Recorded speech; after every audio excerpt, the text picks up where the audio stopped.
The Cuyahoga County Committee of the Whole meeting, budget hearing, for Monday, November 3rd, 2025.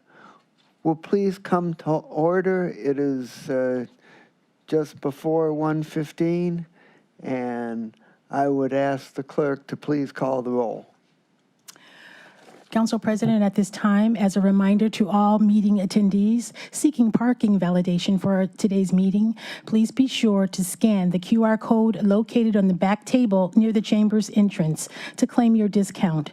If you do not already have a Metropolis account, you will need your license plate number to set up the account in advance of receiving your validation. Please be sure to complete this prior to the end of today's meeting, as the QR code will be removed at the conclusion of today's meeting. And as a reminder to all in attendance, this meeting is being recorded and live streamed on the county's YouTube page.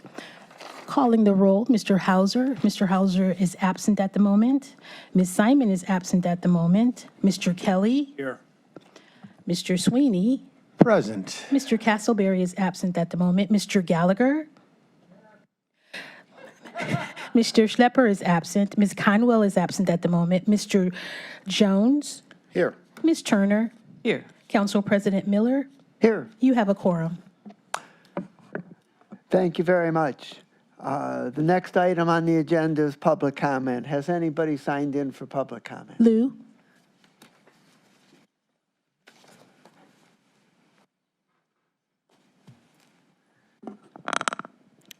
Good afternoon. Good afternoon. Good afternoon. This is Lou, of course. Oh. People in the Cuyahoga County definitely has to support the local government, this government. And today is the time for us to budget the taxpayers' dollars to lots of important, basic governmental and supportive services. Now look at the list. Department of Equities and Inclusion, Department of, County Sheriff's Office. I do support these services, and I do know lots of good people are working here. However, do we have these offices for the sake of having them? Do we really think how to make them work together to actually improve the services, strengthen the powers of the government to do good things on behalf of the people to our own people? If a budget is used nicely and properly and actually effectively, how come we still have a deputy sheriff chasing people with a high speed and killed people twice? Same person did that twice. This is a workforce quality issue.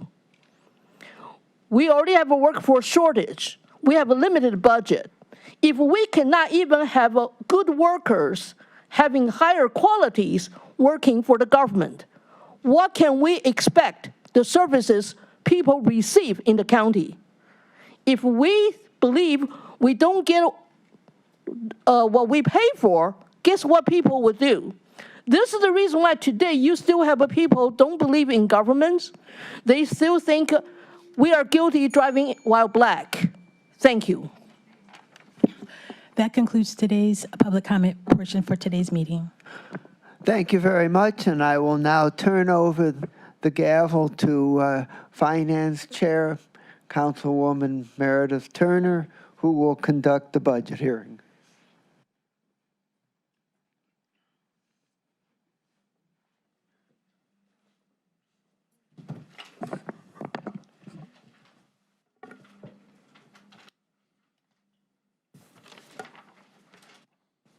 Welcome, everyone. Good afternoon to Council President, my council colleagues, fiscal staff, directors, and everyone joining us today. Thank you for being here as we continue the work of shaping our 2026-2027 county budget. Over the last several sessions, we heard from our partners within the Department of Health and Human Services, the teams who meet residents at moments of vulnerability, transition, and courage. Their testimony reminded us that our budget is not just numbers. It reflects what we value and who we choose to show up for.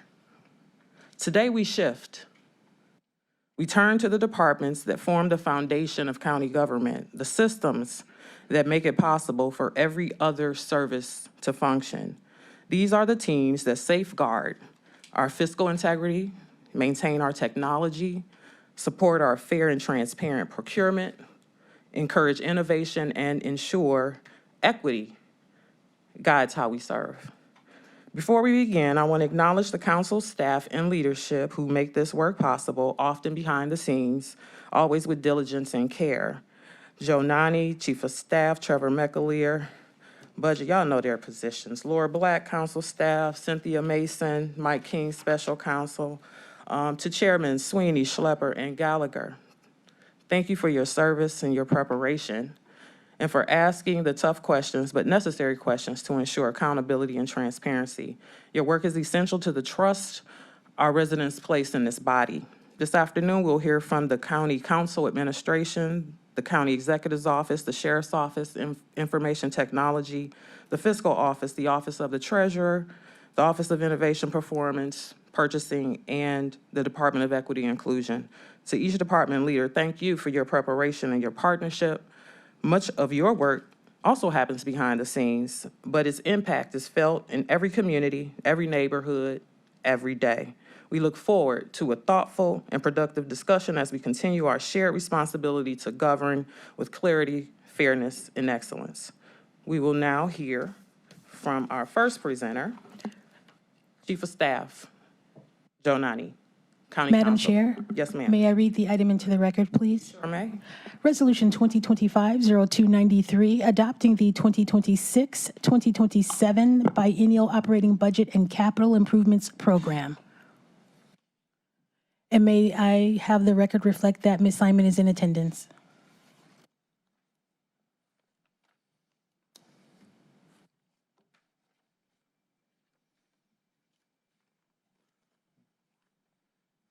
Okay, I'll begin.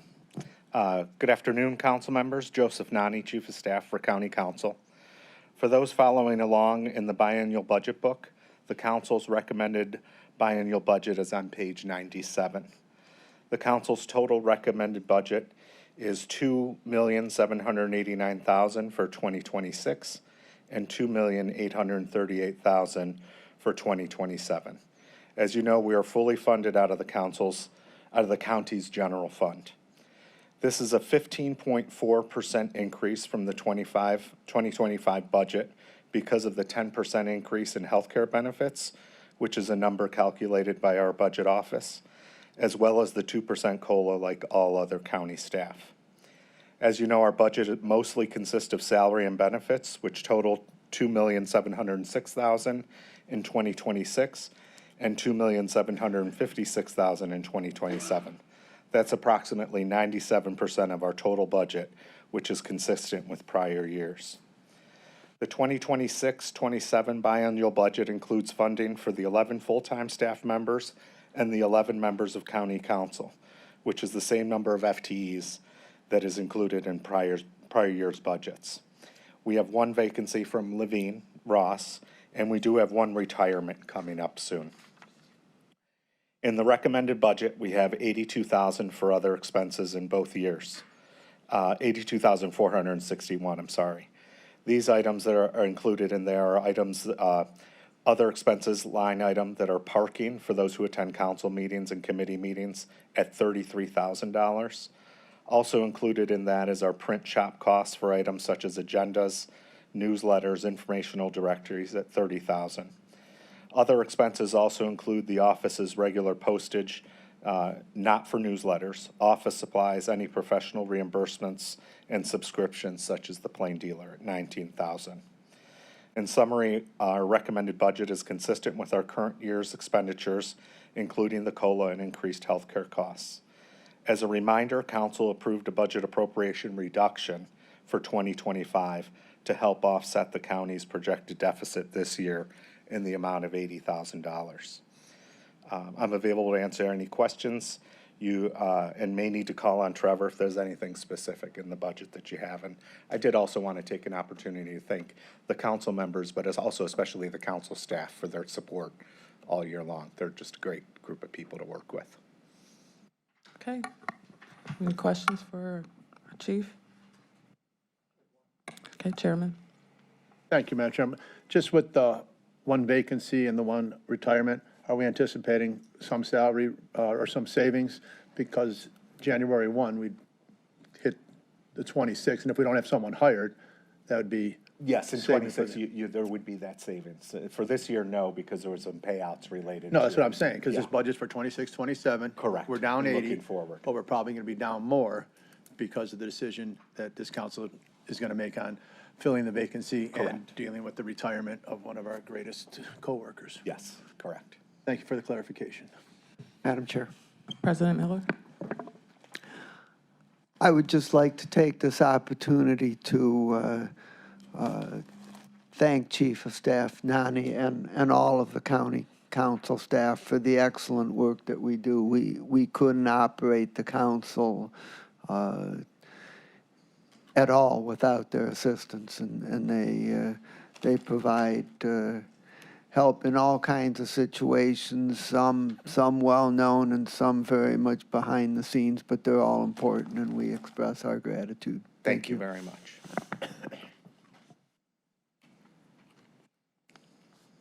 Well, we know you've probably been traveling for a while, so we let you off easy. If there are no further questions for our chief, any questions for Trevor? Thank you. Thank you very much. Okay, we'll now hear from the Office of the Executive.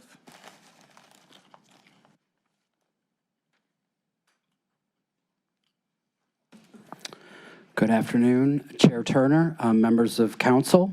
My name is Eric Janis. I'm the Chief of Staff for Cuyahoga County Executive Chris Ronayne. Thanks for the opportunity to come before you and present the 26-27 budget for the Office of the County Executive.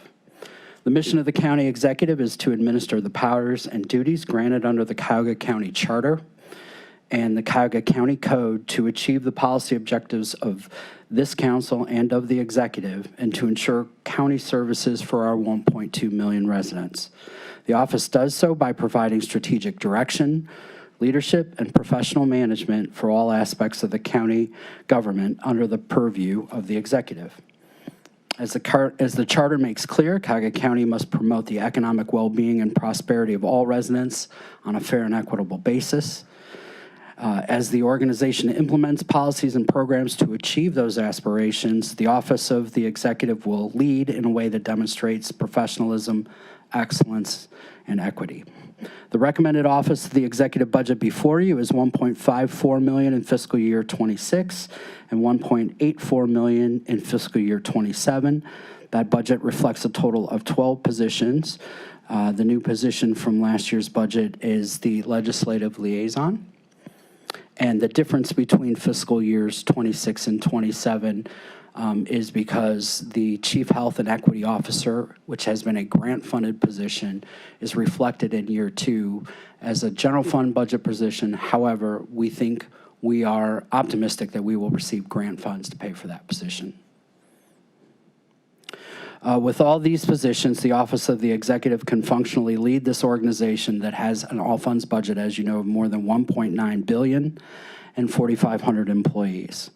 I want to thank my Deputy Chiefs of Staff, Katie Gallagher, David Rosum, Debbie Berry, Janita McGowan, and as well as Special Counsel Brendan Doyle and Chief Assistant to the Executive Operations, Amanda Dempsey, for all their help in running the Office of the Executive. I'm impressed and grateful for the determination, dedication, and talent of the Executive Office staff and all the staff under the County Executive who work hard every day on behalf of our residents. Thank you, and I'd be happy to answer any questions that you may have. For any details, I might ask for Katie Gallagher, Chief of Operations, to assist. Okay. Thank you, Chief. Do you have any questions? Councilman Jones? Thank you, Madam Chair. Eric, good morning. Good morning. I just wanted to ask about the, obviously, we've all heard through the media and national news about the for lack of a better word, attack on DEI. How has that impacted your department and your budgeting and your decision? Can you give us just an overview of where you are in that area? The budget as introduced reflects still the Office of DEI. As you know, and I've had conversations, Councilmember, with you and a few of your colleagues, we are still in the process of working with Law Department to determine how to move forward in light of the conversations that are happening at the state and federal level. We have not made any decisions to make any changes as of this point. We are still reviewing that, and before we do, we will become before you as members of council to discuss that. Our last conversation, and it's going back a few months, the federal government wanted sign-offs on all changes that were made and a personal accountability of those things. Are these things still in discussion or being held off, or where are we in that respect? Thank you for the question. I have been working diligently with our law department to determine, to ensure, and they give me their best advice, that we are acting lawfully and legally with respect to DEI programs, that we're acting within the law, and that I can adequately say that we are doing that in order to sign off on those grants. So we take those on a case-by-case basis. So every time a grant award comes to the county, we review, again, with the assistance of the law department, to ensure that we are compliant with current laws before we sign off on that award. And I'll just throw this out as just my thoughts. If the administration makes any decisions to change anything in terms of DEI, that information be centralized, cataloged, and a sunset be added for the day this current president leaves office, in January 2029. So I just wanted to say that publicly. Thank you for your perspective. That be taken in consideration. But I encourage you not to change anything. Thank you. All right. Thank you, Councilman. Further questions? Pretty straightforward. Going once, twice. Thank you, Mr. Janus. Thank you all. Thank you. Madam Chair, let the record reflect Councilmember Castleberry is in attendance. Welcome. We'll now hear from the county sheriff.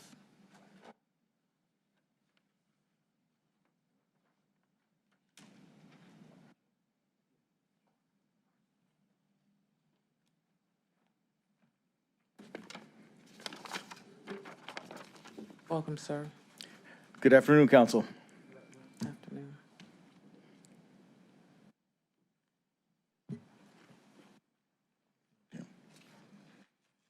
Before I start, All right. Before I start, I just want to take the opportunity to thank the Executive's Office, County Council, members of the media who've been supportive, and also our citizens, because I came here 27 months ago, and we interviewed here, talked about a few things, and again, I'm highly appreciative to be placed in this honorable position to be able to lead our men and women into greatness, which is what we're doing. We're creating a premier organization, the premier law enforcement organization in the state of Ohio and beyond. And there's a lot to that, but I'll talk about that here in a second. It is an honor to lead the men and women of the Cuyahoga County Sheriff's Department, whether they are correction officers, deputy sheriff, protective service officers, court security officers, or members of our professional staff who are the glue that keeps it together. It's quite the honor because it is a very, very complex organization. It is probably one of the most complex organizations around because of the multitude of functions that we have, whether it's a civil division, or we're doing warrant work, or we're housing residents, or we're doing drug enforcement, a million different things that we do, various functions, probably one of the most multifaceted organizations. So just want to thank you for your support in that and your trust and confidence in me with that. I also want to mention, as we go forward, we talk about, this is going to be budget focused, but I want to mention a quick shout out to Chief Reese and Chief Rivera, who've been very intentional in their different realms of reducing, and we'll talk about numbers here in a minute, but of reducing the amount of staffing hours. Staffing hours obviously come at, there's a price on those. But the fact that they're reducing those very intentionally, working with the Office of Innovation, partnering with others to see what we don't need and where we do need, and scoping that appropriately. And that has absolutely translated to dollars saved for our county. So I'm very proud of them for that. Appreciate their hard work with that, along with members of the command staff. And I want to tell you, Staffing analysis, people talk about those in passing sometimes, or use them as a crutch, but I can tell you, we've conducted 2 staffing analyses, one of the deputy sheriff law enforcement side, and the other one of the correctional facility. And those staffing analysis, beyond the numbers, which can be looked at in 100 different ways, what's important is lets you imagine the functions, and it lets you imagine the efficiencies between functions, of restructuring certain things. And that's something that we're strongly looking at, which is gonna set the baseline and set our operation for a much greater efficiency. I know that we're doing great work with the Office of Innovation, but staffing analyses are conducted by people, normally academicians and others who operate in that space on a regular basis that we don't. And they come with a different lens. They come with a lens that they've looked at different things around the country. They've seen similar trends, similar situations, similar solutions. And they provide some of those, and obviously we can pick through those and see what's effective for us, which translates to superior service and savings of our budget. So I just want to mention that because I think that's important, that you kind of know what we're doing and the direction that we're heading in. Not only national best practices, state best practices, but more importantly, what the best practice is for our county, for our communities, because everything is not a cookie cutter. Just because something works in Polk County or something works in King County, Seattle, it doesn't mean it's going to work here. And that's something that's lost on some people. They see, oh, this works great over here, let's just copy it here. It cannot be an exact copy because there's different nuances here. So I just want to mention that we are aware of that, but we are looking at the way to optimize some efficiencies. So with that, I'm going to move on with the presentation here. And all right. First, just want to go over staffing levels. Just give you a current snapshot, kind of where we are.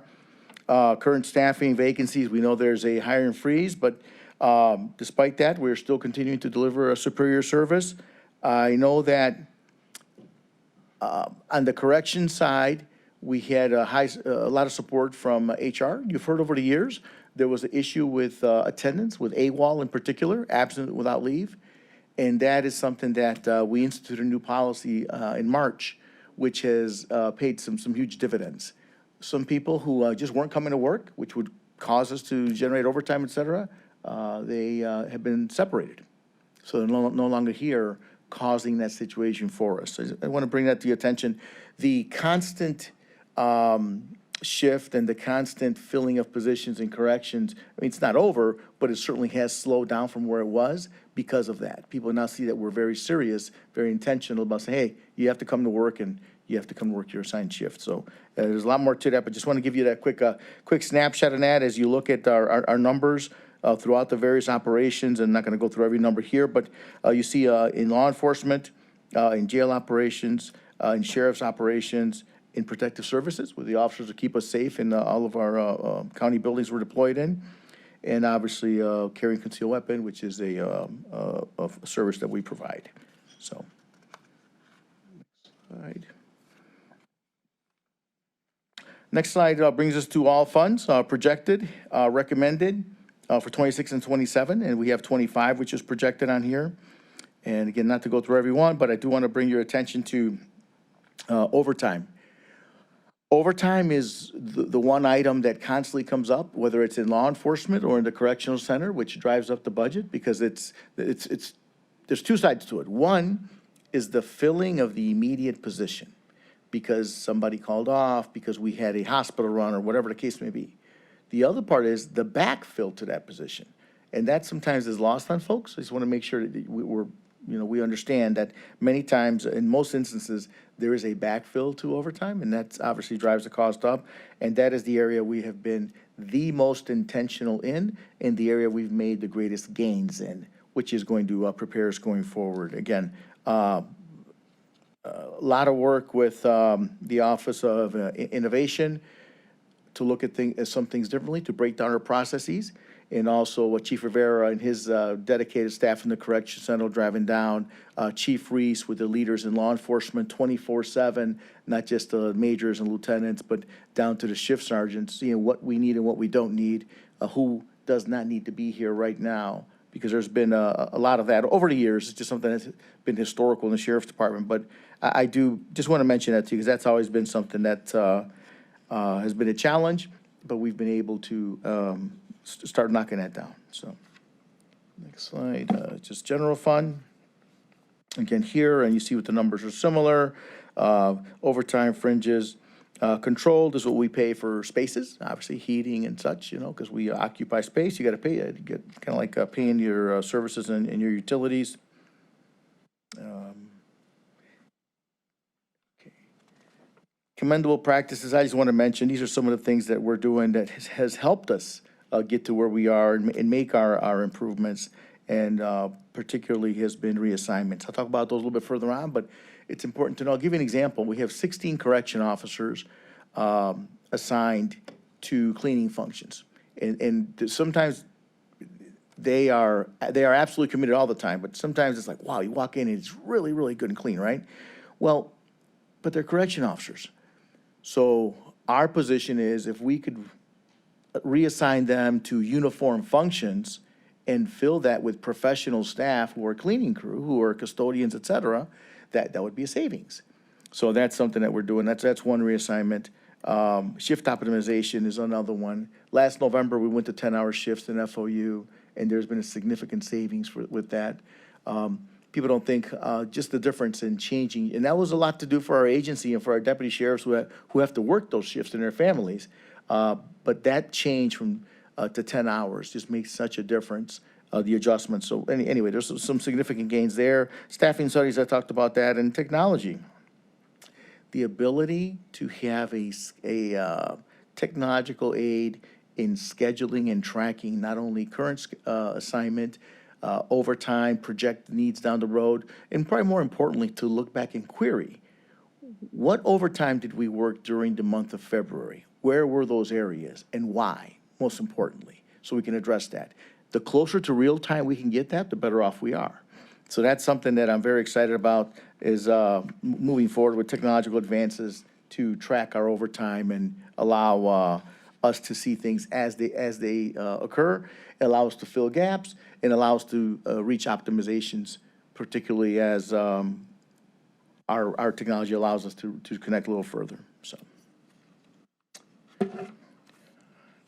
You're remiss if I didn't give you little focus areas here so that our citizens, viewing public, council, and executives team knows what we're doing. I'm not going to go through every one, but I think it's important. The electronic monitoring unit, about 608 average daily count. Program started probably 15-plus years ago. Originally started with 250 or so, I believe, and some of you were here then. It has progressed since then. Today we're at about 608 yearly. 1.6 million alerts. An alert is when somebody who is on home monitoring either cuts their home monitoring band off, bracelet off, or they enter a exclusion zone, which means they're not allowed to go near let's say, a survivor's house or something of that manner. When they enter that's an alert. Okay, so we have a lot of those. Absconsions or specific cuts and then take off. So, but you can see a lot of work there. 12 deputies, 3 sergeants, dedicated 24/7 to ensure the people that our court has an electronic monitoring are doing what they're supposed to be doing and are not reoffending. Warrant stats, just we work very closely with the Marshals Task Force. Currently, we're sitting on tens of thousands of warrants in Cuyahoga County, and currently we work those that are the most violent ones, a lot of homicides, a lot of aggravated robberies, in concert with the U.S. Marshals Northern Ohio Violent Fugitive Task Force. But there's a lot more to that story, because every one of these, people don't realize, is an investigation. Is an investigation into the individual that they're trying to locate. That fugitive who has offended and is now on the run and probably continues, more than likely, continues to offend. So that investigation into how do we locate them, and it brings a lot with it. But I just want to give you a quick snapshot of the work that they do and the individuals that they bring in. I know it's been mentioned in many other forums. I'll repeat it today.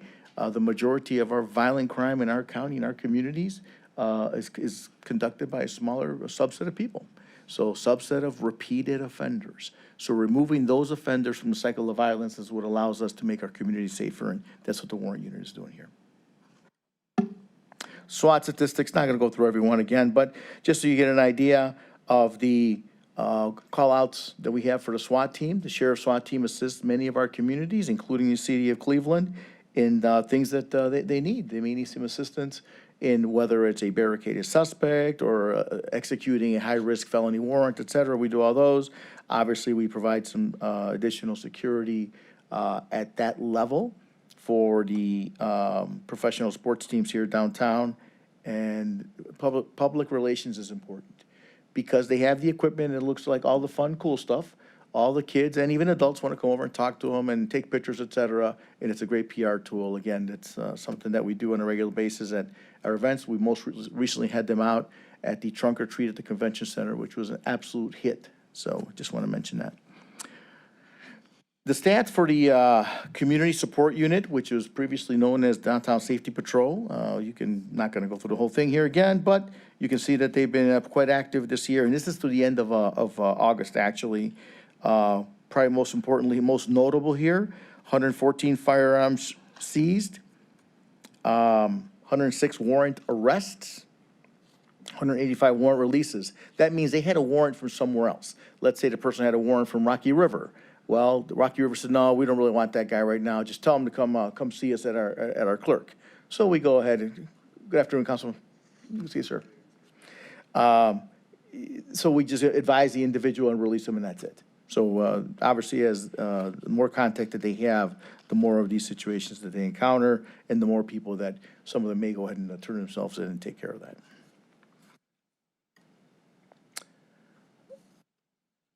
General fund offsets and reductions, again, we'll go back to this discussion of escort services, eliminating escort services. One example that was very, very intentional was escorting different members of the trades works throughout the facility. Typically, a member would be escorted by a correction officer throughout the facility to conduct their duties. Well, we have professional staff members from laundry, from food, et cetera, who traverse our facility unescorted. Why is it that the professional trades could not be unescorted? So it was a certain training program they had to go through, and they did. We worked with the Public Works, provided that training, and that allowed us to save the staffing hours of those correction officers dedicated to that escort function. Because that escort function was no longer necessary, the individual, professional tradesman, person of trust, properly trained in the facility. What do you do in the facility? What do you don't do in the facility? Now are able to do things on their own. So that was important. It may sound simple, but eliminating correction officers assisting picking up food cards. We have an entire vendor partner who does that.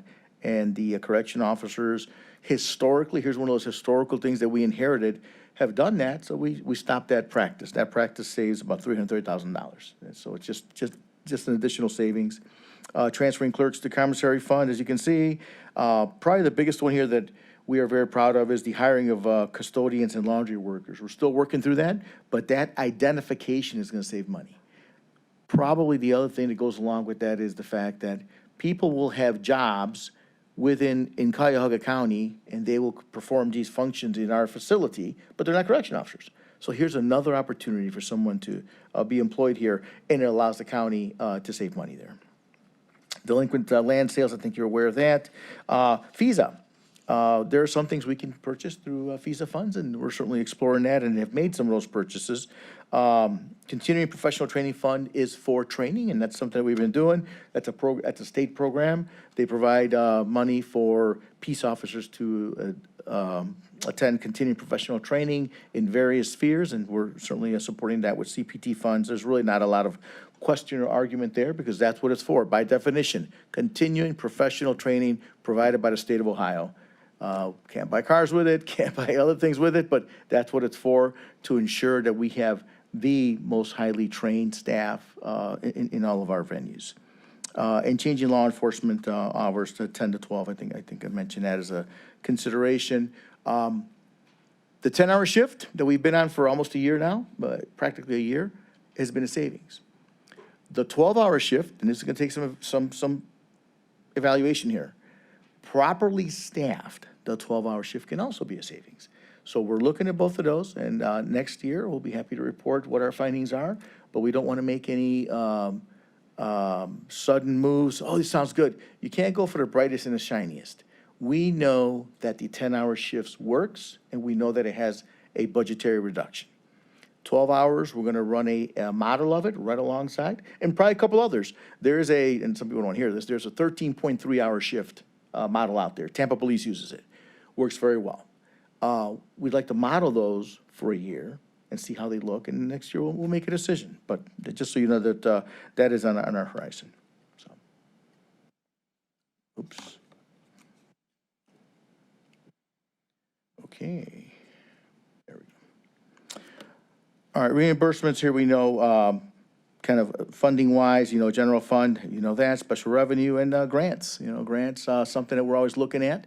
Normally, we seek grants with other partners, like currently we apply for a grant with the Office of Violence Prevention. Whether it's an HSI grant or something else, we always look to partner on something. It always makes our grant application stronger. So all the support that we receive from Public Safety Justice Services, Director Carney, Office of Violence Prevention, it kind of was an absolute good synergistic fit. So applying for this grant was ideal. I'm sure there are others coming that we can apply for. But when you apply those for those with another agency, it makes your application stronger, gives you further reach, and it stands a better chance of being approved. So that's something that we're going to continue to pursue is grant funds. Reimbursements, as you can see, obviously, Cleveland Care, Cleveland After Hours, our law enforcement contracting, and ID badge and BCI check reimbursements, which we perform for the public. And with that, I conclude and open for any questions. Okay, thank you. Start with Councilman Kelly. Thank you. Hello, Sheriff. Good afternoon, sir. Are you okay with the executive's recommended budget for 2026 and 2027? Budgets are always all over the place, sir. It could always be more, but we came to that number. Again, the work with the Office of Innovation, some of the savings that we've projected, and we feel that that's something, it wasn't just a mandatory 5% reduction, 8%, 10%. It was something that we planned on because of the reductions that we're projecting, not only within the correctional realm, but also in law enforcement. So do I want more? I always want more because we can do more. But is that budget going to be functional based on our projections? Yes. So yes, you're happy with it. Happy is not the word, sir. I always want more, but it is functional for what we want. So is the recommended budget that you received and is in front of us today, is that the amount that you originally requested? Through the chair to the councilman, didn't make a specific request, sir. I think that this was a collaborative effort on the fiscal side to crunch our numbers. Did not submit an actual budget saying I need this amount. Didn't do that. One more question, if I could. So if you're okay with the recommended budget, how about your team? Does your finance staff and your chiefs believe that this recommended budget is achievable? I know that my chiefs, because they're the ones that are working on it and have gained the efficiencies and the reductions, they feel good with it. The finance staff always have a very nuts and bolts look of it, and I always obviously have to listen to them also, but I don't know if that's a number that is in their sphere, but it's the number that we have today, and there are some reasons behind it. They don't work in the jail, they don't work on the road, they're not here at night, but they do see the overall picture, but we feel confident that we can work with that. Okay for now, thank you. Okay, thank you. President Miller, did you have a question? I saw a hand. Councilman Jones and then Councilwoman Simon. Okay. Good morning, Sheriff. Good morning, good afternoon, sir. Okay. On your overtime, remind us in the budget, how much is in your budget for overtime? Projected for this year, 23 million. How much was it last year? Slightly reduced than that, I believe, 22-ish, 21 maybe? You have more money this year for overtime than last year. I believe so. Okay. I saw in the paperwork as we were reading, I saw Cleveland Browns. Did I see that correctly? Cleveland Browns? You did, security? sir. Something. I was not aware we were doing security for the Browns. Tell me a little bit about that. Through the chair to the councilman, Since probably going over 20 years since the stadium came back, I'll say that. The Cleveland Police and the Sheriff's Department has provided SWAT support for, tactical support for the Cleveland Browns for every football game. In fact, the city of Cleveland provides additional support with traffic and different things. We just provide SWAT support for that. Major event downtown and right in the middle of our county. NFL game is a terrific target for those who mean us harm, and we have to mitigate that risk and reduce that risk as best we can. And those tactical assets, whether it's a high ground or a counter assault team, is what's important for that space. It's not contracted as it is just. No, sir. No, sir. Through the councilman, chair to the councilman, as was explained to me, there's some agreement going back to when it was all crafted, and part of the seat fee covers public safety, is what I was told. My last, Madam President, Chair, the settlement amounts that we pay for lawsuits, deaths in the jail, things like that, do those dollars come out of those lawsuit settlements? Do they come out of your budget, or they pass through your budget, or they general fund or something? Through the chair to the councilman, I have never seen those come from our budget. I believe it's somewhere else, sir. Somewhere else. So my question is, obviously, from the activity in the jail, we have these dollar amounts. So you don't, obviously, we don't see those dollars. Do you keep track, or would it be a good idea to keep track of them in your department? And my question is, your policies, do you have policy changes when these things happen that could potentially mitigate the lawsuit dollar amounts? Through the chair to the councilman, yes, sir. Policy review is a constant process. It's not just, hey, first of the year, let's look at the policy book again, let's check the box and pass it on. Not only after incidents, but as our staff members, whether it's a corporal, sergeant, lieutenant, et cetera, who see a policy that, hey, this probably needs adjusting, or wow, this hasn't been touched since 1999, then we need to address that. Then we address those on a continuous basis, sir. But absolutely, after there's an incident, we review the policy. What could we have done better? Oh, Section 7, we should tighten that up a little bit, that kind of thing, sir. Could there be some dashboard, one-sheeter, so to speak, that we could get where you, in a sense, keep track of policy change and keep this council aware, just in the financial tie? In other words, if X amount in lawsuits, what policy activity changes that you do that can, that hopefully mitigate and reduce those things that don't actually appear in your budget, but are directly tied to the activities of the jail? Through the chair to the councilman, terrific idea, sir. I posit that we put every single policy online for the public to see. Certainly council also, and maybe we could give you a special access or special links. But I certainly posit that every one of our policies, it's public record anyway, should be out there for the public to review. And that's something that I'm currently working on, not just with IT, but the sheriff app and other avenues. But my goal is to get it out there because the public should be able to read those and see what they are. Okay, thank you. Yes, sir. Councilwoman Simon? Thank you, Madam Chair. Just to follow up, hi, Sheriff. Thank you Hello. for being here. Question about the overtime. You indicated that in '25, I think you responded to Councilman Jones, that overtime was around 22 million? 23. 23, so it went up Yes. from 24 to 25, but I see here that the overtime is 18 that's projected, that you are going to Correct. budget for. And your answer to the question about, I think you answered it at least indirectly, was that this Office of Innovation helped you manage this number? Through the chair of the councilwoman, yes, that's one of the things. I think our chiefs and our staff have done a super job, but the Office of Innovation has been very intentional in kind of walking us through, looking at functions to see what we can reduce. But not only that, I think that the staffing studies have been a great help for us also.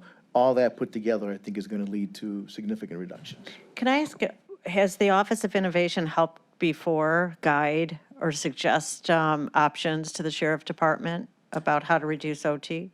Through the chair to the councilwoman, in my short time here, this has been the first time. It's probably been going on easily 9-10 months, maybe a little longer, but for sure this year.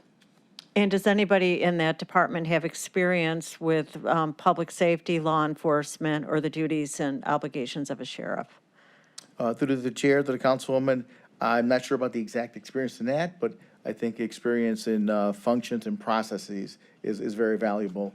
We can always counter, we bring the professional side to it, we bring the subject matter expert side to it.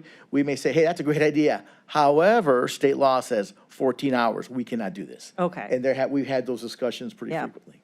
Yeah, I understand that their function is more high level and how to manage, Yes. generally speaking, but you're able to push back at least and say, look, this won't work in our department. Correct. Okay. So the DSP unit, now called what? I'm sorry, Community Support Unit. what is the anticipated number of officer or sheriff department? How many people are going to be in that unit? Through the chair, to the councilwoman, my goal for that one is 12 deputies and 2 sergeants, so that we can have 2 squads deploy.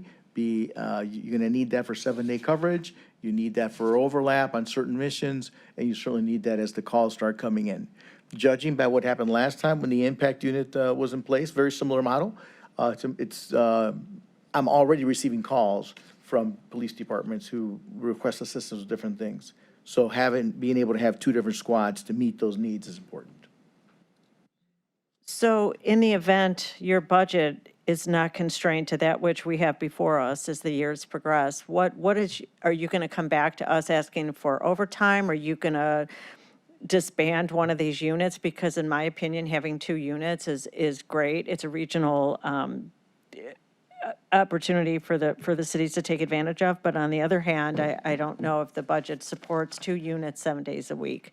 So if you have to come back to us because your number of 18 for OT isn't sufficient, what is the plan at that point?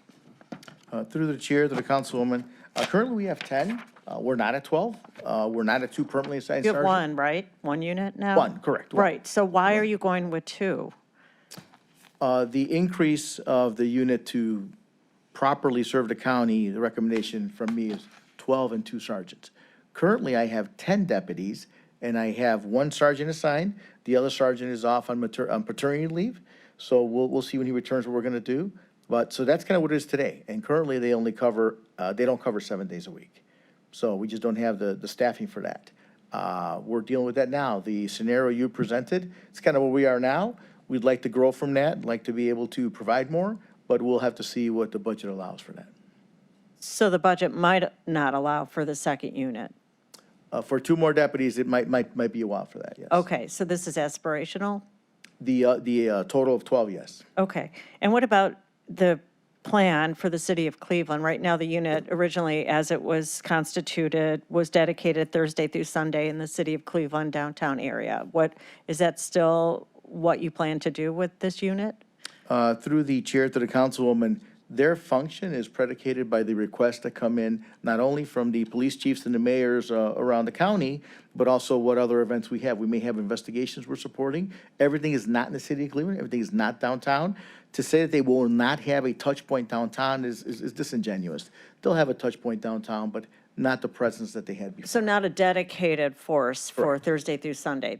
That's true? You're not, Correct. that's not going to be the raison d'etre of this unit? Through the chair to the councilwoman, that is correct, ma'am. And does the city of Cleveland intend to share in any of the cost of this unit when it's always going to have a touch point downtown? Through the chair to the councilwoman, I cannot speak to that, ma'am. I have not spoken to them about that. Okay, for now. Thank you. Okay. Mr. Miller? Mr. Miller? Follow-up question from Ms. Simon's line.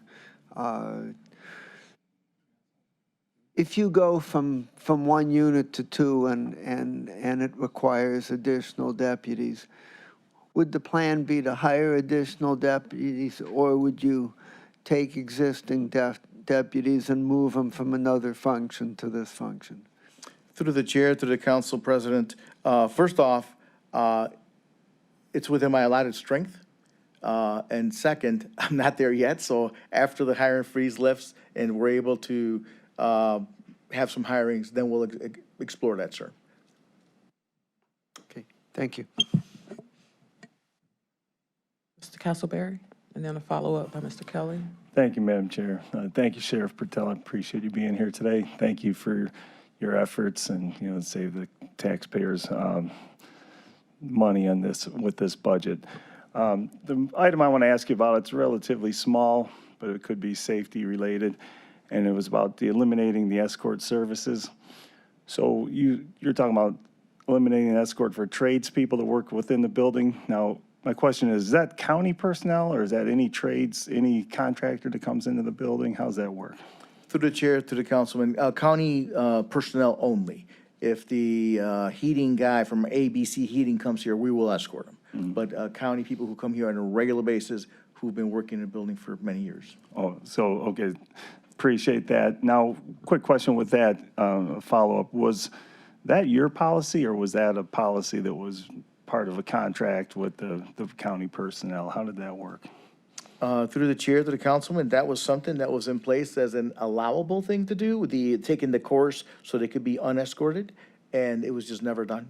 So we just identified that and took advantage of that. Yeah, understood, but these people will be familiar with the building, they've had training, so they're gonna be coming through, and you feel comfortable about their safety going Yes, through sir. the building? Great. Absolutely. Thank you. Yes, sir. Mr. Kelly? Thank you, Madam Chair. Sheriff. Do you have enough cars right now? Through the chair to the councilman, cars is always something that we'd like to keep routinely coming in. We have enough to get by. We can always use a few more, and I think there's a few more in the pipeline. I guess I'm curious, in any of the other units that you have, is there any money that might be sitting that is not being used that could be transferred or moved around in order to allow you to get more cars? Because I know we see pictures on TV of them being crashed. So I'm just wondering if you have enough for everybody. Through the chair to the councilman, I will look for that, because that'll be great to find a little bit of money to get a few more cars. I do know that there was some funding for electronic monitoring cars, and I think some of those are in the pipeline, but some additional vehicles, if we can find something else, would be terrific, sir. Thank you. All right, maybe your fiscal people can go through, crunch all those numbers and find some stuff that can be transferred around. Councilman, I appreciate that, sir. Through the chair to the councilman, I'll make sure that we look between the cushions for any quarters or pennies or nickels we can find, All sir. right, thank you. Mr. Sweeney? Thank you, Madam Chair. Hi, Sheriff. Good afternoon, sir. When you started, we asked you if you're going to be our sheriff, right? Yes, sir. You're going to run this show? Yes, sir.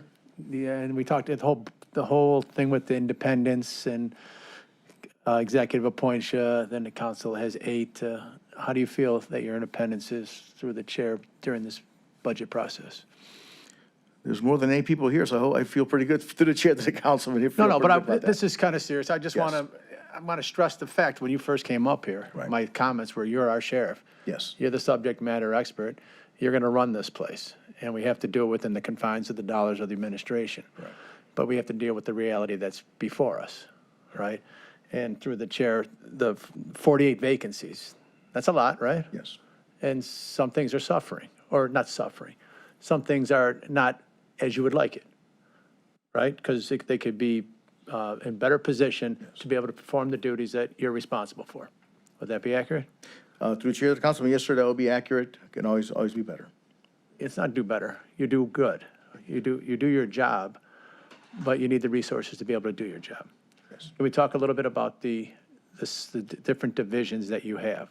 Yes, sir. With this 197 home checks, you said some number, you have people on monitored ankle bracelets? Through the chair to the councilman, yes, sir. There's a number. Yes, about 608 roughly is what it comes And to. then you told me a number of how many times you had to pinged or something? Through the chair to the councilman, alerts, Yeah. 1,632,002 alerts. Alerts. Yes. How many officers do you have in that unit to be able to respond to that?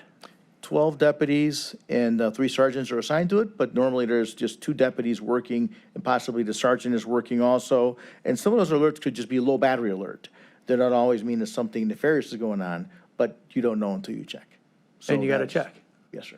And through the chair, do the people that have the ankle bracelets on just wait until, okay, two of us did something wrong. Those 2 sheriffs came out there and looked at it, and they say, okay, 2 more will do something wrong? Or could you have 100 at one time? How's that handled?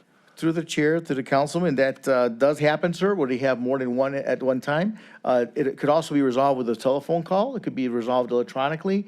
But in that case, they pick whatever they feel through their experience dealing with their offenders, the highest threat.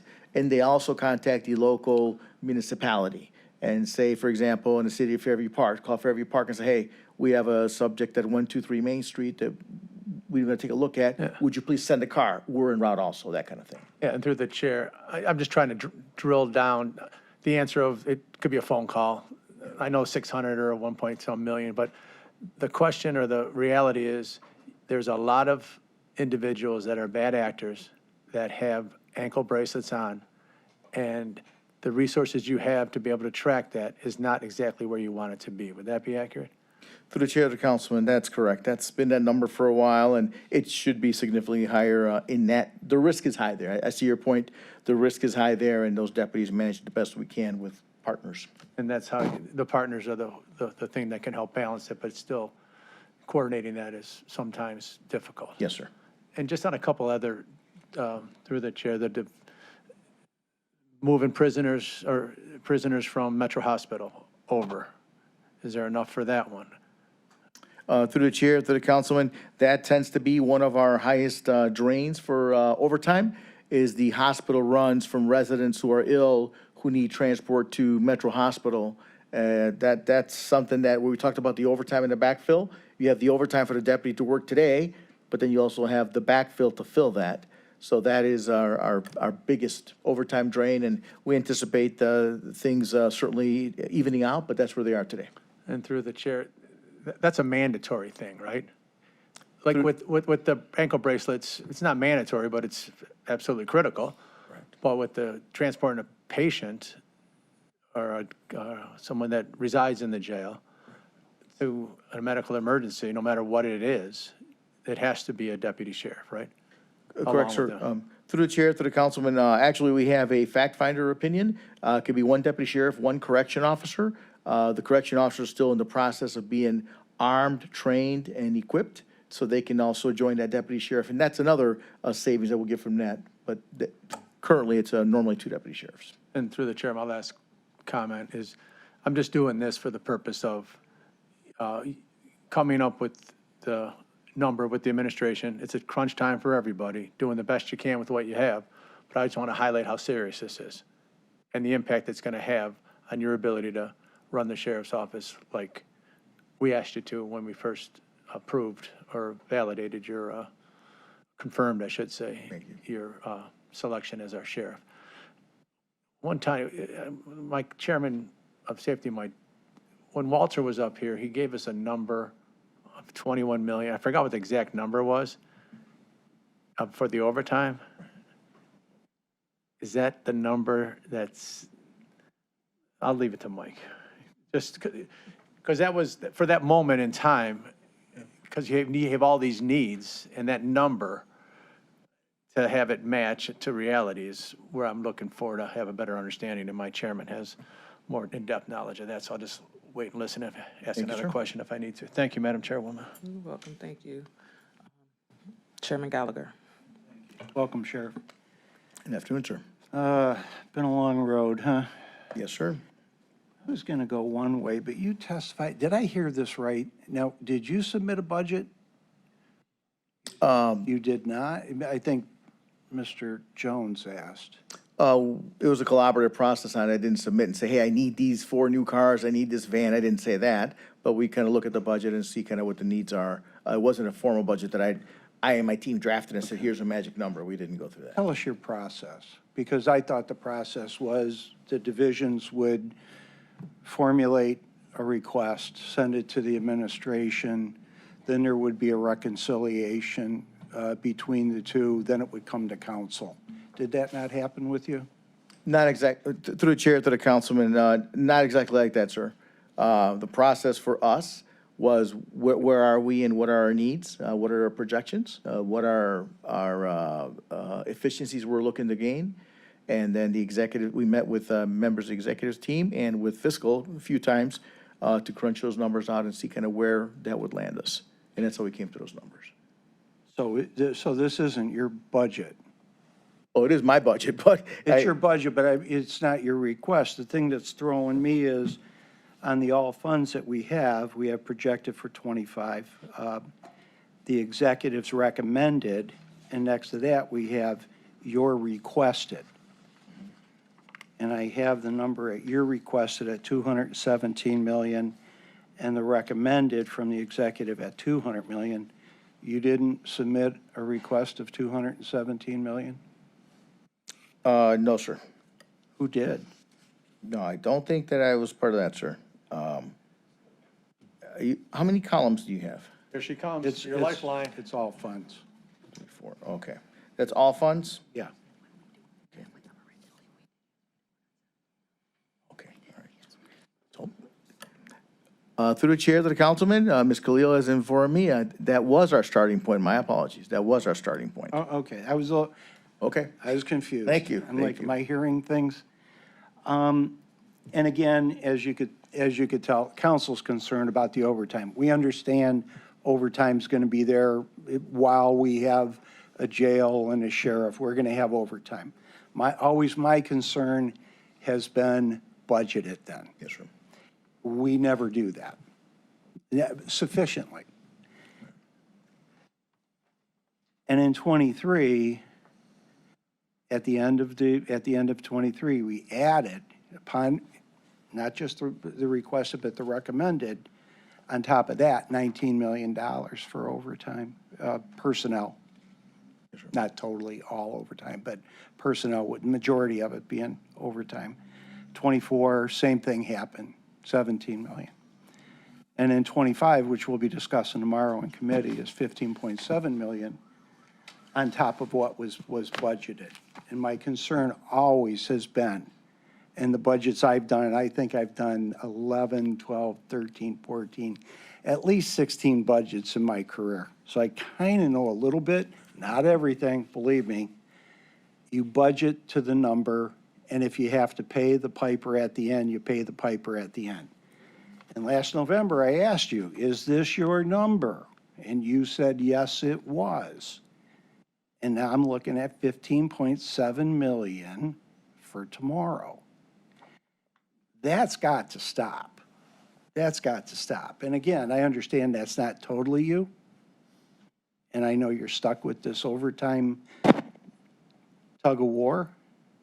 But I was told last November that there would be no request in November of this year. And I said at the time, and I went back and reviewed the tape, I said, I'll see you in November for $10 million. Soon thereafter, the council, specifically me, became the defunders of police.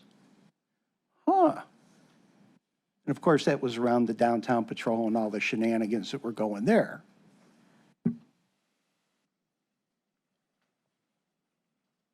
I'll save that for another day. It has nothing to do with you. Thank you, sir. So yeah, this council fully funds the police above and beyond what's been requested, to the tune of tens of millions of dollars. So I think we're going to have to get to a point where we're budgeting for the number and not getting whacked in November before the end of the year to go into reserves, because there's no money. So now we're going to dip into reserves like we've done since '23, '24, '25, and probably before you, we've done that. So that's my point being, we've got to stop that. It's ridiculous. It's not budgeting. It's not right. It's not fair. It's not fair to everybody out here that's going to get cut, that you get to come back and ask for more money. And again, I'm not blaming you. And I'm not even blaming the administration. This overtime net that we find ourselves in, we've got to get out of. And I'd like to let the council know that I was briefed before this meeting from the auditor and the Department of Innovation. And I know, Sheriff, that you're part of that. Yes, sir. And I know the administration's part of that. And I look forward to having everybody come in to brief the council on that in the new year, where we're going to be able to hopefully save between 3 and 7 million, maybe on the overtime, so we can get to that budget number. We'll give you a year or two to do that, but we'll be able to save on that. And again, I know you know about it, the administration knows about it, and I thank Auditor Swaysgood and the Department of Innovation for their efforts. I know they put in almost a solid year to do this. So the concerns about overtime that we all have isn't going to be fully addressed, but we're going to get at least movement in how to address it better as we move forward. So that's why I went to that. Pay 19, are all the benefits, union allowances, everything's in there? Through the chair of the councilman, I would not imagine why they would not be there. I mean, if we're budgeting for X amount of staffing hours, it's full staffing hours. Okay, and when we look at overtime funding, those funds, everything's in there. That would be the benefits and union allowances, that's a solid number? Through the chair of the councilman, that is correct, sir, yes. Every hour of overtime comes a different rate, and that rate has everything folded into it. Okay. And I've noticed, and this has been consistent, that your command has not really been fully formulated or built out. How difficult is that for you? Through the chair of the councilman, it's a work in progress. It causes others to carry more weight. We know during these austere times, there will be a slight delay in filling some of the command positions, but that's how we make it work, is by teamwork and redistributing some of the weight temporarily. Do you have an estimate of how much money you would need to build out your command? Through the chair of the councilman, right now, I don't, sir, because that's a couple positions on both sides of corrections and also law Okay, enforcement. and I understand. We're in a tight budgetary process. I don't see on the horizon much better, at least in the near future. Just asking. The community support unit, which was the downtown patrol, that's 12 officers, 2 sergeants? Through the chair of the councilman, yes, sir, that is my projection, and that's the goal. We just have to get there. And how many cars? That would be probably 8 cars, And one of Ms. Simon's dogs? if not 2. If not 2, okay. I was a little put off when some people forget who did what for you, Yes, sir. and that was her. Absolutely. Thank you again, Councilwoman. They are terrific. And anyhow, the community support unit, I read where the executive said he's folding that into your budget. I looked at your budget, I can't find it. And I'm not looking for that specifically, I'm looking for the money. So it was folded in, no money. There was no money when it started. There was no money first year, second year, and third year. I think we're going into our 4th year. Where's the money? Through the chair of the councilman, as far as I know, that is an expectation of staffing, just like the narcotic unit, just like staffing the detective bureau, just like staffing the civil division. They're all just under the sheriff's umbrella. I don't know if I'm doing you a favor or not, but I'm going to line item that in your budget. And I'm going to put that 1.4 million into your budget specifically for that, so that the populace out here who is told that we're defunding the police will understand that we're not. And that for those that gin that up can find 1.4 out of their hides to fund the police properly. That's what I'm going to do for you. Thanks, sir. I don't know where I'm going to get it from. As you know, and everybody knows, we've been sitting here trying to figure this thing out. Here you go. Here you go. Yeah, I got a feeling we might be dipping into that. To close it out, I see Chief Rivera here. Chief, just thank you for all you've done. I know you have the most thankless job next to our COs in the jail, and things have turned around there dramatically, and not necessarily with more money, but I think with more attention. I appreciate your efforts. It's been a pleasure working with you and watching you turn that facility around. And I look forward to you bringing that to the new facility if and when we ever get there. I hear we're on the horizon, so I hope for that. That's all I have right now. Thank you. Councilwoman, if I may, I just want to follow up on the question about the building out the leadership and the command staff. That is something that we've constantly worked on. I've talked with the chief of staff numerous times, and we're projecting it. But I do want to mention, when it comes in front of council, that you're, please be aware, a leaderless army, remember, we've all heard the adage of a lion can lead a group of lambs into victory, but a lamb can't lead a group of lions into victory. You have to have appropriate leadership. What we do, particularly in the correctional facility, 24/7 operations, you have to have the right leadership to make sure that we're making the right decisions, that our staff are making the right decisions. On the deputy side, same thing. All of these decisions that peace officers make need appropriate leadership, need appropriate oversight. So when you see that, it may be a position, 2 positions, whatever the rank may be, it's important, and again, leaderless armies don't work well. So it's important to have those key positions. So I just mentioned that for when council sees or you have discussion on it, please keep that in mind, that there's a reason for that. It's not just, oh, yeah, hire my friend here. It's not the case.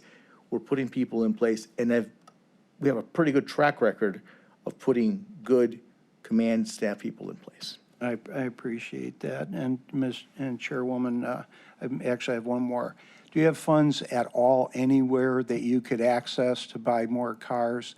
I understand you're really not, and I don't think previous sheriffs were really on a rotation. And if you don't get on a rotation with police cars, you know this, they start falling apart. And the danger, not just to the community, but to your staff, becomes readily apparent to the average witness on the street watching a car, watching hubcaps fall off going down. Do you have access to any funds that would help that situation so we could possibly set up a rotation period of which we're replacing vehicles? Through the chair, the councilman, I know that I believe it's a one-time thing for electronic monitoring. We have some vehicles in the pipeline with that. Aside from that, I'll have to check with my fiscal staff and see where else we could find. I know you're probably looking, but I just thought I'd ask. Thank you, Madam Chair. Okay, thank you. Vice Chairwoman Conwell? Thank you. Through the chair to the sheriff. I'm concerned, and according to the committee that we had last week in public safety, about encumbering funds, right? So just wondering, moving forward, I know the last contract is going back to committee, I believe, tomorrow. So is there anyone in your department that oversees contracts and kind of watches if it's excessive over what the previous contract was? Is there anyone in your office that does that, or is that just on the administration side? Through the chair to the councilman, we have a contract monitor, and her job is to monitor all of our particular major contracts, like with Summit Foods, like with Metro Hospital, those kinds of contracts, to make sure that we're getting what we're supposed to be getting and that we're being charged appropriately, et cetera. So in your opinion, would you think that with all the contracts, no matter small or large, that in moving forward, because some of them, prices have went up or whatever, do you feel that there's a policy that should come from your office about what that percentage should be in moving forward in future years, percentage of growth? Through the chair to the councilman, I think that there's a couple of factors with that. Excuse me. For example, this summer, this council passed a request for Keefe, excuse me, commissary. And they hadn't had I think it depends on how long it's been since that vendor had an increase, what percentage that vendor is at. So those vendors are likely to be on different cycles and at different times. So I think we just look at them individually instead of saying the second Tuesday in February, we're going to make an adjustment to all vendors. We have to see where they are, where they came in the door, so we can probably make that as equitable as possible. Okay, thank you. And going back to your earlier statement about, because I'm very interested in how each department obtains or looks for cost savings. your 12-hour shifts versus your 10-hour shifts or vice versa. Will you, I know you said you haven't implemented yet and you would like to implement a pilot. Would that pilot consist of across the board, everybody doing it, or just you would take out a subset of individual deputies to work on a 12-hour shift? How do you plan on implementing that into? Through the chair, through the councilwoman, we did implement it November, excuse me, November of '24. For the 12-hour shift? 10-hour shifts. For the 10-hour. They used to be on 12s, and there is some requests from deputies and their families to return to 12s. We know that the 10-hour shift had a savings to it. When we were on 12s, our staffing was X. If the staffing was Y, 12-hour shifts may net some additional savings. If that is the case, and it obviously affects the work-life balance, then that's something to consider. So for this year, we're going to model it as we go, no pilot, just model it and say, look at it side by side with a couple other options, probably through the summer, and say, over the past 10 months, 8 months, had we been on 10-hour shifts, what would the cost have been? Had we been on 12-hour shifts, I'm sorry, had we been on 13.3-hour shifts, what would it look like? And then we can make a really well-informed decision next time around. Deputies bid this time of year, so once a year. So before they bid next time, we'll have a very clear view of where we're going to go and what the best balance is between the deputy's work schedule and the savings to the county. And what's that timeline? So once you do your modeling, are you gonna take summer 2026, look at that, compare it, and when would you come to public safety to present, to let us know? Probably at the end of summer.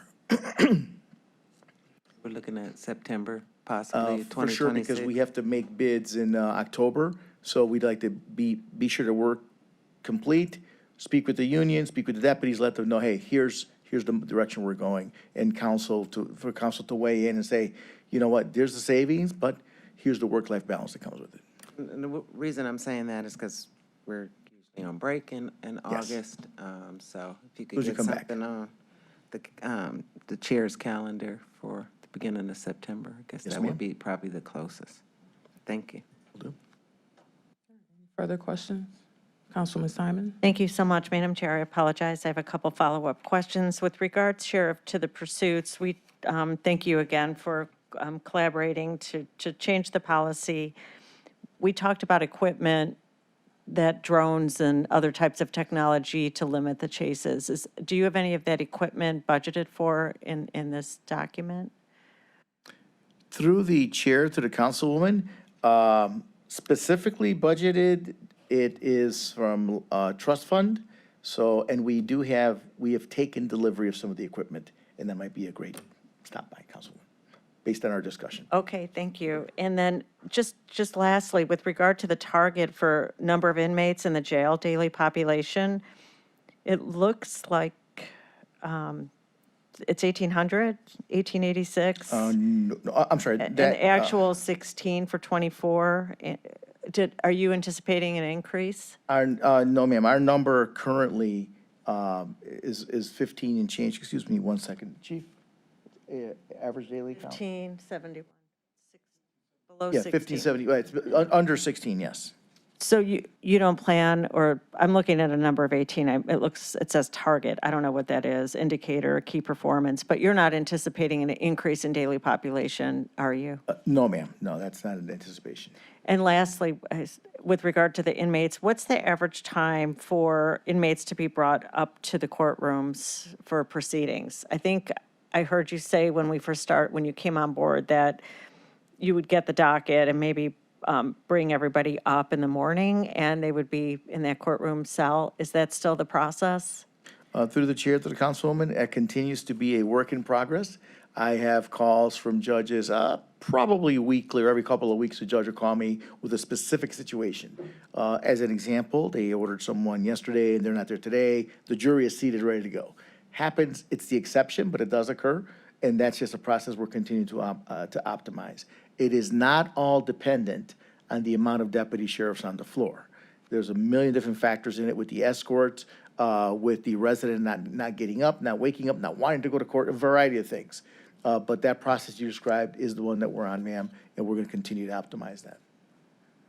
I think we're going to talk more about this in the Chairman's Committee. I want to get into that more about what these factors are. And I was going to say, if you had more deputies, would there be more efficiency in getting the inmates up on time for the court? And you just preempted me and said, no, that's not it. So I want to get into the factors tomorrow if we can. Thank you. Thank you. Okay, any further questions, follow-ups for our sheriff? Okay. Sheriff Patel, I want to thank you for your presentation and for your ongoing work to stabilize and strengthen this department. You referenced the quote attributed to Alexander the Great. I'm not afraid of an army. I am not afraid of an army of lions led by a sheep or lamb. I'm afraid of an army of sheep led by a lion. It's the rest of the quote. You use that quote, I think, to speak to the importance of leadership during challenging moments. And we recognize that this has been a demanding period of transition and rebuilding. You're doing a good job. Thank you. Better than good, superior. Is that the word? Premier. With that in mind, as you look ahead to the coming years, which priorities within this budget do you believe will have the greatest impact on supporting your staff, improving organizational culture, and continuing the progress you've begun? And how can this council best support and reinforce your work? Thank you, Councilwoman. I appreciate that, and that is the complete quote. Supporting our staff is key. Obviously, appropriate sizing of the staff, but ensuring that the culture that we continue to permeate throughout the agency is one of respect, of support, and one of order, because that's something that doesn't always exist in this entity, or actually in today's day and age.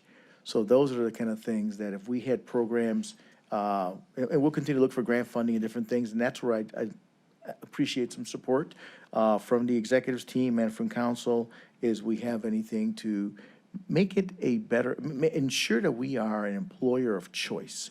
The Sheriff's Department being a premier law enforcement agency, to be an employer of choice for our members. Because if our members, our team members, are all well taken care of, their mental health is good, they're at work and they're focused on work, it allows them to deliver better service to our community.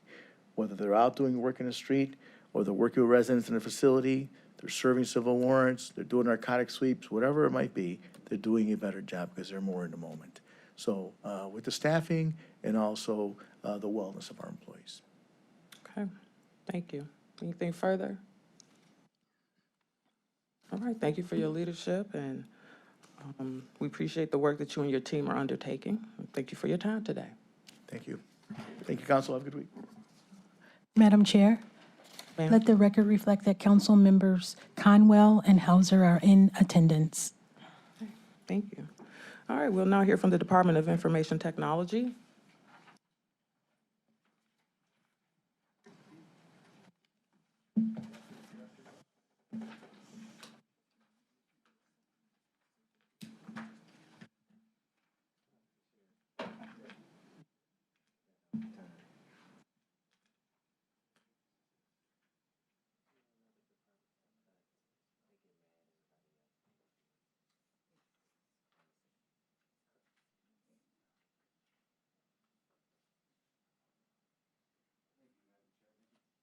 Welcome. Thank you, Madam Chair, and thank you for the opportunity to present the Department of IT budget for the 26-27 fiscal year. My name is Andy Johnson, and I am the Chief Information Officer for Cuyahoga County. There are 5 slides in my presentation. I read somewhere that it should take 5 minutes for my remarks, so we'll try to do a minute a slide. There's more information on there than I'll be able to go through, so please don't think I'm being untransparent. I'm just moving along for brevity.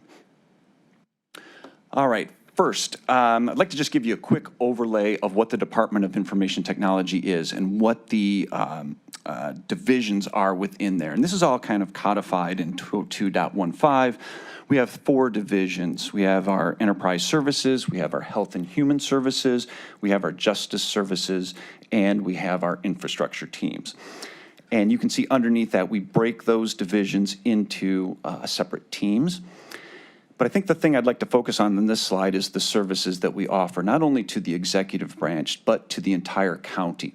And this includes council, includes non-executive branch, courts, boards, commissions, the prosecutor. There's an asterisk here. This isn't a blanket statement for everybody, but this is in general what we provide.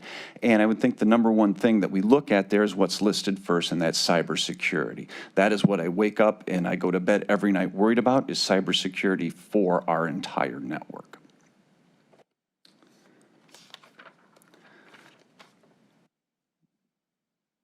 Oops.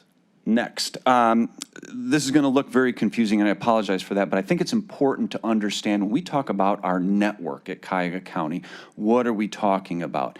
And it is vast. It's vast, it's complicated, and every one of these points represents a potential security problem. So this is where I get a little anxious in my career here at Cuyahoga County, is all of these points. And I'd like to direct your attention to the middle of the screen, just as a quick orientation. That middle of the screen, or the middle of your page, is the core of our environment, 2 data centers. There's one at Blue Bridge, which is right behind us here in Cleveland, and then there's also one at the state of Ohio down in Columbus, we refer to as the SOC. To the left on your handout are all the locations within Cuyahoga County that we support. We've got HQ, this building, we've got the Justice Center, Harvard Garage. There's 108 other locations within Cuyahoga County under the executive that we support. Underneath that, you'll notice 1801, 1803 Superior, a new building that's brought into our network, has both executive as well as HHS employees there. Underneath then is our HHS environment, which is interesting for us because that also connects back to our core services, our core data centers. Where this gets even more interesting, though, is that our HHS facilities connect to the state of Ohio, because there are certain applications that our HHS facilities use that are supported by the state. And lastly, everything connects to the internet. I know it's a lot to throw at you, but I wanted to give you a simple picture of what, when we talk about the network at the county, what we're talking about. This is a picture of that. All right, let's get into the fun stuff, the economics.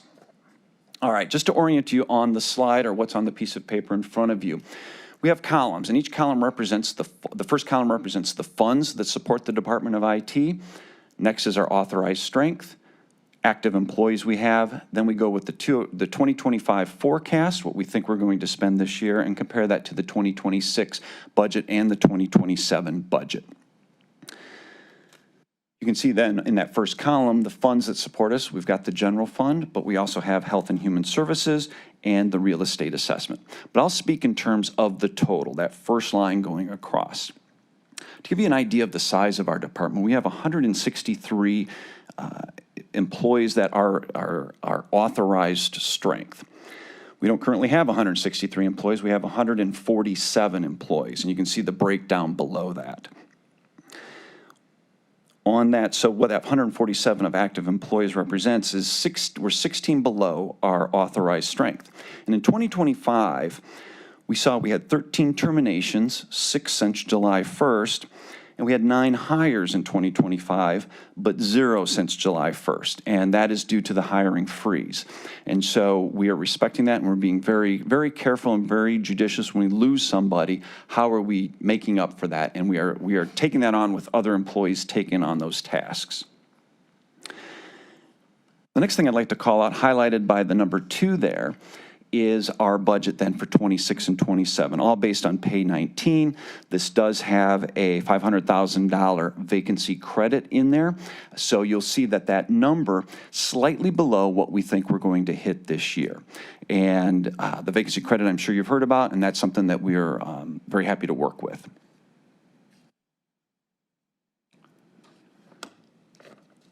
Next slide, we'll talk about the economics of our operations. And it's basically the same layout. We have the fund going down in that first column with the 2025 forecast, along with the 26 and 27 budget working the way across the top. I know there was a call out in the instruction letter on projects that we may be implementing this year in the 26 and 27 that are part of our operations. And I wanted to call out one of the major projects that we'll have, again, funded through our operations, is our migration for our website. About 5,000 pages of website. We're going to move from on-premises, which means on our computers, to the cloud. And there's a variety of reasons for that, but mostly it really reduces our capital investment, but it also improves our security. Then a couple call-outs on this. You may ask, why is our 2025 forecast at $17.1 million coming in $1 million below 18.1? That's really a basically a cash thing. We're in some negotiations with our Infor contract, and our Infor contract basically is getting pushed from a payment due in December of this year to a payment in January of next year. So we don't save the $1 million, but it does push that $1 million from this year that we budgeted for into next year. One of the items then on that I'd like to highlight is number 2, as shown on your screen there on your paper, is there was the question asked of significant increases to our budget. And really, it's the 3 kind of culprits again. Microsoft we're forecasting a $700,000 increase on fees to Microsoft. Infor, about $300,000 of increases in fees. That was all part of our agreed-to licensing arrangement. And then AT&T, about $100,000. How we're going to offset that is a laser focus on licensing. We continue to work on reducing licensing where we practically can, giving up certain services or certain applications that we no longer need or that we can do without. And in this case, we're taking some of our charges for Infor and for mobile phones, and we're going to charge back other entities for that. That will help our budget. And again, as I mentioned, we'll be saving on consulting and licensing as well. Kind of rounds off and gets us to a balanced budget for 26 and 27. Last thing I'll point out is highlighted by number 3 up there, and that is that the HHS team does have a one-time increase in 2026, and that is for some of the new hardware that they're going to need to refresh their current footprint, and that's going to happen as we move them to our data centers. Right now, they are in a separate data center. We're going to move them, consolidate them into the overall data center. There'll be some equipment upgrades we need, and again, a one-time increase of about $300,000. And the last piece of economics I'd like to mention is our 5-year capital plan. When I first arrived a few years ago, there wasn't a 5-year capital plan for IT, and so you asked me a couple years ago to develop one, and we're continuing that capital plan. While I'm not going to run down every item on here, there's a couple that I would like to call out. 2 of them are software related, one being the Infor upgrade as part of our capital plan, and the jail management system. 2 major capital projects that we'll be doing next year dealing with software. Then about $2 million worth of hardware upgrades. Most significant really being the reduction of our network hardware, which I call the legacy hardware.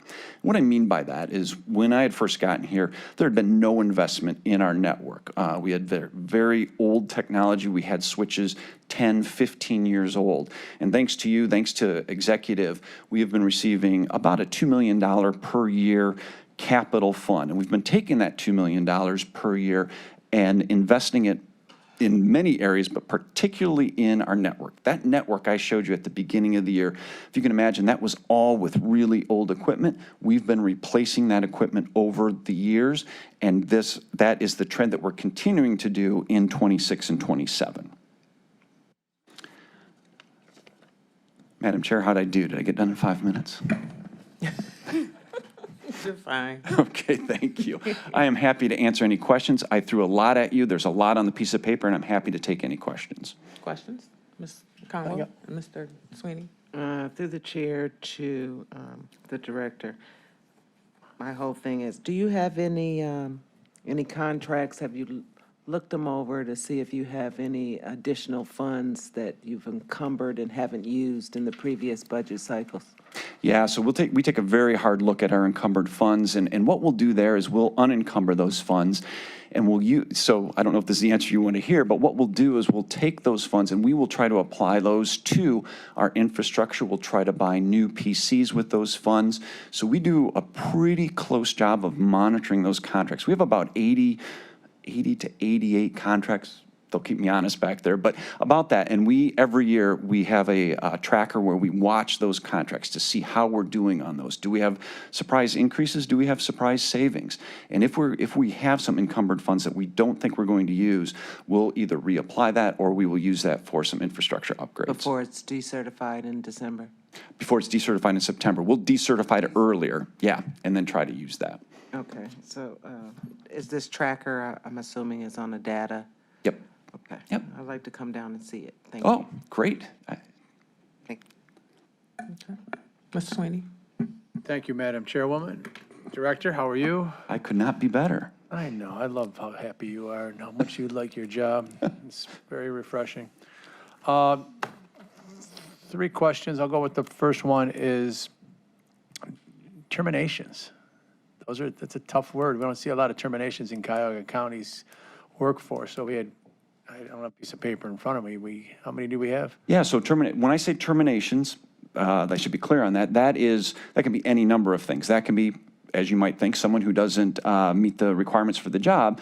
But in our case, the majority of those terminations have been retirees. So we have lost, I think, out of those that were terminations. No, you answer my question, but when I hear the word termination, I automatically go, somebody got fired. Yeah. And that's a lot. So you're either running a tight ship or something else is happening there. Yeah. Well, I mean, we explained yourself well. I appreciate it. The less you talk, the less I'll get words to ask you questions about. So I appreciate stop selling that. it. No.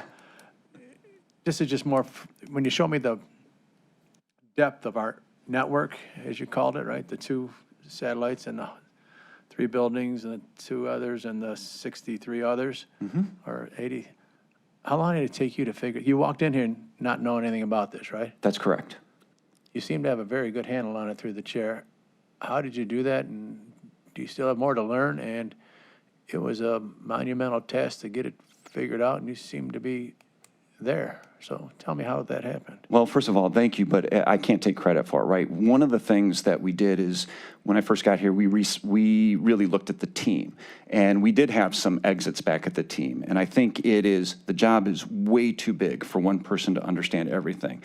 And I have a tremendous team. That 100 and I'll get the number wrong, but that approximate 150 employees, they come to work, they're professionals, they come to work every day, and they are teaching me something about this network, about this environment every day that I didn't know before. So I'm glad you think I know it, but I don't know it at all. You as the director needs to have a familiarity with the operations of your responsibilities, and it's refreshing that you rely on the people that you are supposed to, they do their job, and you don't have to worry about it, and they're giving you factual information.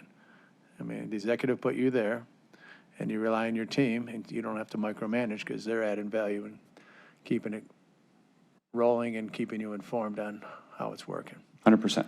Okay, and the last one, the 3 letters that no one ever should repeat, but I came in a little too late, so I don't really, how is the ERP, if that's, or those letters, is that dead and no one's using it? Because the sheriff was supposed to get involved, and then somebody else, and all these savings were coming. Can you tell me? Yeah, so a little bit and so ERP, Enterprise Resource Planning, is what that is. And that is the cornerstone of our enterprise applications. And so what I mean by that is the Cuyahoga County pays about 8,000 employees using that software. So if you think about not just the executive, which has approximately 4,000 employees, it's about 8,000 countywide, courts, prosecutor, public defender, boards, commissions. Everybody uses that to get paid. And so What we're doing now is we are also rolling out the time tracking mechanism that we just brought on juvenile court to start using what we call WFM, workforce management. That houses our human resources, that houses our general ledger, our contracts, our procurement.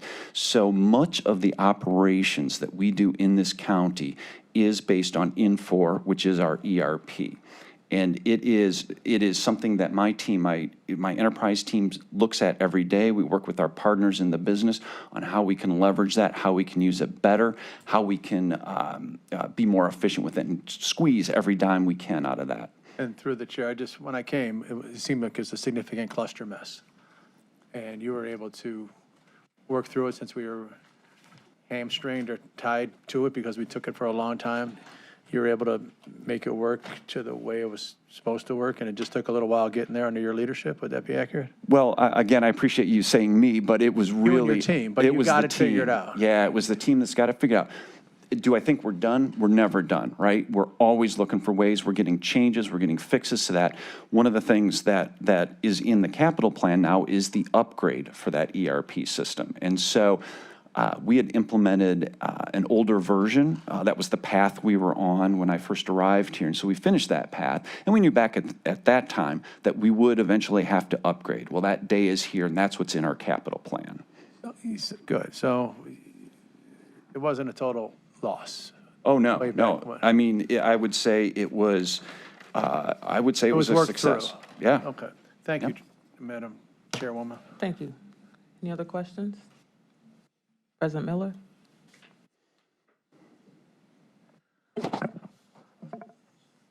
Madam Chair, Director, I'm going to follow up on that very last point. The capital plan calls for a total of 8.16 million, 4.51 in 26 and 3.65 million in 27 for the Infor upgrade. And my question is whether that money is included in the budget itself as opposed to the capital plan, and if so, is it in your operating budget or is it someplace else? So that, excuse me, that, those numbers that you referenced, Mr. Miller, are in the capital plan. Those are not in our operational budget. I will say that there is a difference. I think it's page 55 in the budget book where that capital plan is. When we gave those numbers several months ago, we had not finished our negotiations with the implementer of that. And so I think it's showing up at 3.39 or something on page 55, and I am showing you 4.51 on our plan. That is something that the executive is aware of, and that is something that we are going to do an adjustment on as we get through this process, to have that as part of capital. So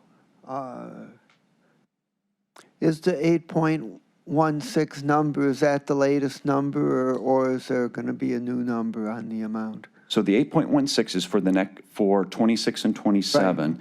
That total amount, I'm sorry, I should have made this more clear. The total amount for the 3 years is 12 million. That will be what we'll be introducing to council on November 12th, and that will assume get referred to committee, and we can cover those details there. But that 12 million is the number that we've negotiated in the contract. So,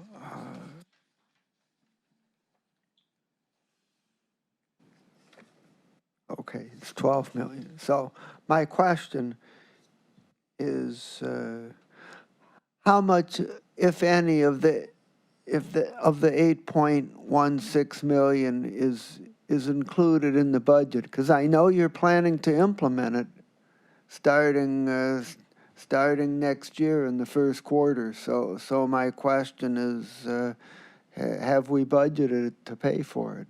I believe, again, there was the initial numbers I gave, which I think are on 55, are the 3.3 per year. Now that the negotiations are done, that number has crept up a little bit. And again, the executive, OMB is aware of this, and as we get through this budget process, they will make an adjustment to include that in the budget. So you're saying that 3.34 million per year is in the budget as of now. As of now, correct. And is that in your operating budget or is it someplace else? That is, just terms are, I'm not sure I got the terms right, but it is not, in my way of thinking, not in our operating budget. It is in our capital budget, which is the IT 600-100 account. We take that outside of our operations, that's our capital budget. And it's in there, if I'm making sense. So could I ask Walter to make a little clarification on that? The question is, the 3.34 million per year, where exactly is that located in the budget? Walter Parfiowitz from the Budget Office, through the chair to Councilman Miller. It is in the budget under capital for IT. If you look up in the resolution, IT 600-100, 3.34 million is in there for the ERP for each year. You'll see a number of 5.334 million. That's a combination of 2 million of capital for Andy, as well as a $3.34 million budget each year. Okay, thank you. You're welcome. Thank you. Any further questions? All right. Mr. Johnson, thank you. All right, thank you. All right, take care. Okay, we will now hear from the Office of the County. No, we will now hear from the Fiscal Office. Is this tall enough for you, buddy? Welcome. Okay. Good afternoon. Mike Chambers, your fiscal officer, here to present the fiscal budget. And so really the fiscal office is kind of the central hub of the county for the financial operations. We're the auditor of the county. You'll see as I go through some of these slides a number of documents we oversee or process, but we also, the team we have behind us, or behind me, is right here. Without them, this operation wouldn't get done. And you can see that we oversee 269 employees. Every one of these strong ladies, as I will say, and strong men, I couldn't do this without them. It's a very big operation, as you know, and we do a lot. So overall, you could look at the different departments we have. Our largest one is our treasury at 41, transferring recording 35, 51 in auto title. Once again, under our operation, the auto title was part of the clerk of courts, but it also rolls up under the fiscal officer through the charter. So we have 5 locations, including the one downtown, and we serve quite a few people. So this is kind of the breakdown of the staff we have. Next is the overall budget. So once again, the 269 I just showed you on the previous page. $24,700,000 is our salaries. Our other expenditures is $10.9 million, almost $11 million. And for 27, it's just slightly higher with the cost of living and some minor increases and adjustments for contracts. Here's a good listing of all the different contracts we have.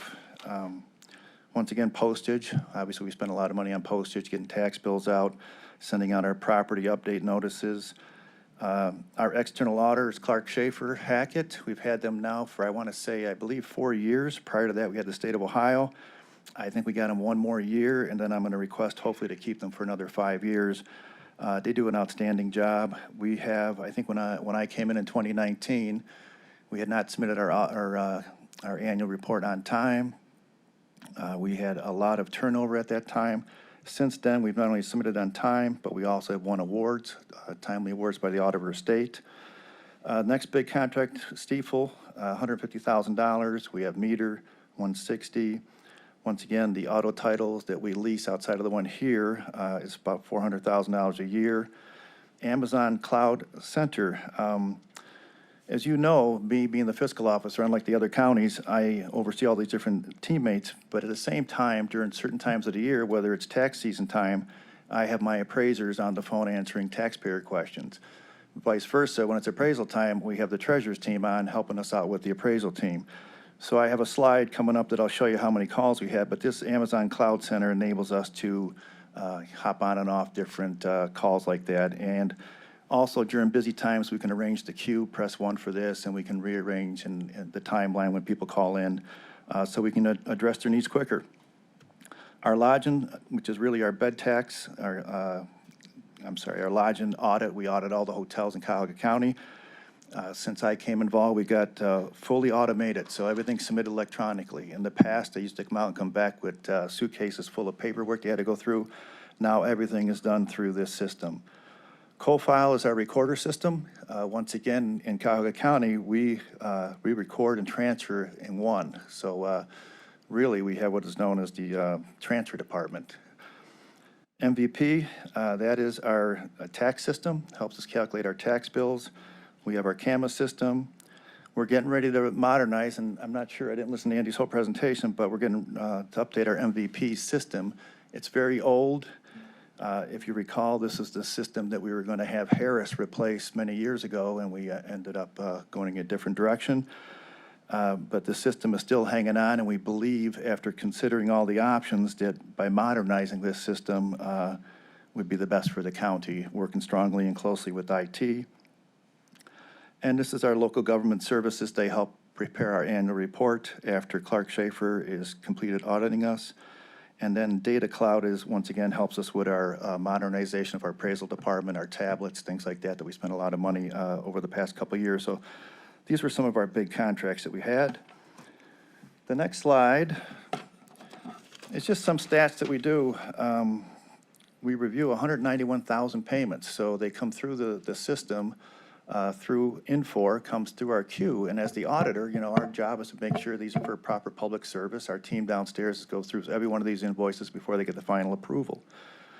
And Paul will talk a little bit about this, review and approve more than 1,000 contracts, 5,000 purchase orders. One thing I want to draw attention back to that Amazon cloud, 155,000 calls we handled. Now we have, obviously, during busy times when we send out, 300 and something thousand tax bills, obviously the phones will get overloaded. And I can tell you, when I worked 30 years ago, I still remember Frank Gall coming out and saying, we're getting complaints, no one's answering the phones. But once again, we can't handle 300-something thousand calls at once. But what we have done is we've started online where they can send in emails. We have a team that stays late on the weekends, answering those calls, responding to people. So we've done everything we can to, as I mentioned before, I have the recorders helping with the taxpayers. I have the auditors team, the appraisers. Through this cloud system, the phone system, we're able to switch and turn on and off, and we're able to monitor who's answering and who's not. And one of the things that gets underrated a lot is our weights and measures team, which is underneath us. They inspect over 14,000 devices, from your fuel, your meat scales. They're out there. They were very instrumental in the Dollar General that happened a couple of years ago, where we got $200,000 to give back to the local food district. So it's a small but mighty crew, and they're out in the communities every single day safeguarding the taxpayers. On the right there is just what we got, our Distinguished Budget Award, and our Auditor of State gave us our award with distinction. Couple things coming up new. We just finished getting TAC approval on our property fraud alert system. I think some of you, or many of you, hopefully are familiar that there's a lot of people's homes that are being stolen through deed fraud. And we are now, we have what we have right now is called Property Alert. It notifies you after transferred, which is usually too late, because once that happened, it's already transferred and it's gone too far. With this system, and we're hoping to have it by the end of the first quarter up and running, our taxpayers can register with us, much like you get a notify with your credit card, is this really you? You'll have to enter your PIN number to confirm or deny that it's you, but it's giving you a chance before it transfers, which is really huge. And nobody else in the state is able to do this right now, and hopefully we're the first ones to get this done. To the right of that, you see the word microfilm, which is obsolete anymore. It was one of the approved mechanisms for saving documents with the archives, but over the last few years, the PDFXs have replaced that.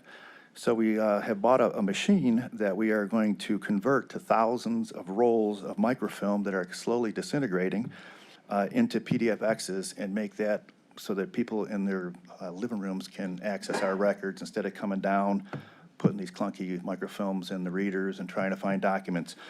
So our microfilm department is going to be transferred to the document management department in the new year.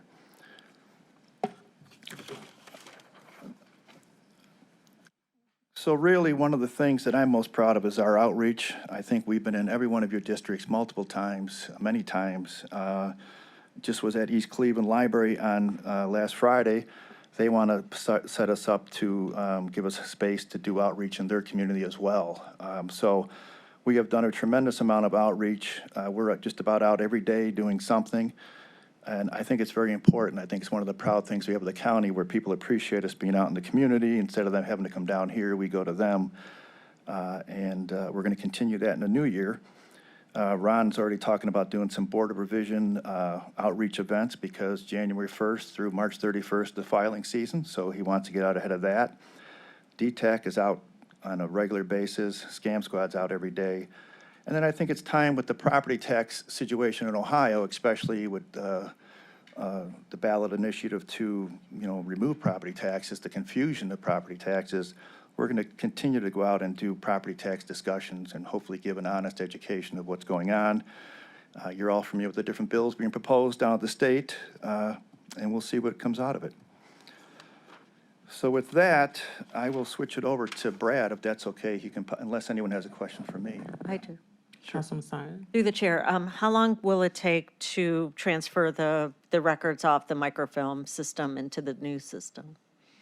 A long time. I know. Yeah. I mean, how far does that go back? I mean, we've got thousands and thousands of rolls, and I'll give you a better understanding once we get a full inventory of what we have. And it's not just us. There's people have microfilm. I think our clerk of courts have microfilm. Once we get our stuff together, then we'll start taking everybody else's stuff, and try and convert it. Because once I bought the machine, we're good. We just start putting them on, and the goal is to make it so people can get them at home and not have to come down. No, it's great, but it's going to take a long time. It's And gonna what take about time, hiring part-time people to help with this? Well, Because, once again, we have a staff, I believe, of 12 that was doing microfilm. We're converting them all now to Okay. document management. So the goal is we're going to move hopefully over to the archives as document comes in. If they're permanent documents, we can scan them permanently, maybe destroy them. We have a lot of, in my humble opinion, space that we can reutilize by scanning the document. I mean, there's certain documents we won't get rid of, the historic ones, but there's a lot of documents that say permanent that are just road projects that you can scan and have them saved in the new approved structure. And then we can remove those documents and have a permanent record.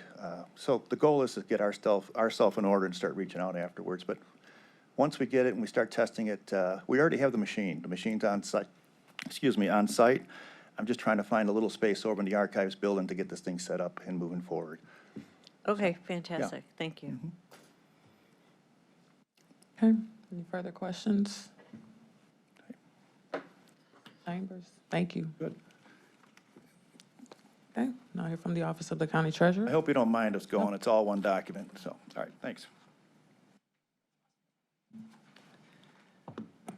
Good afternoon, Madam Chairman, members of council. My name is Brad Cromas, and I'm the county treasurer. It's a pleasure to be here with you this afternoon to talk about our budget for the next biennium.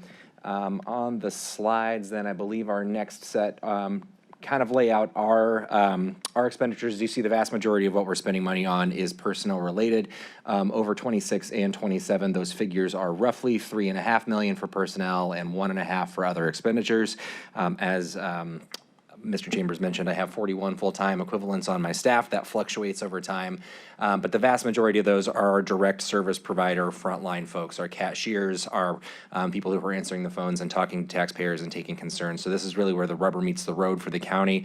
It's important that we do that work as effectively as possible and have as many people there doing the collection work as we can. So we're happy to be able to continue to be well-staffed. Just a couple of highlights I want to share with you all about work we're doing. Pivoting away from a general fund conversation, most of what I'm going to highlight here, if not all of it, is funded by our Delinquent Tax Assessment and Collection Fund, which, as you know, is our special revenue fund related to delinquent tax collection. The first on the slide here is our Taxpayer Assistance Program. This was something that council approved for us as a pilot 2-year program at the end of last year. We are coming to the conclusion of our first year of that program now.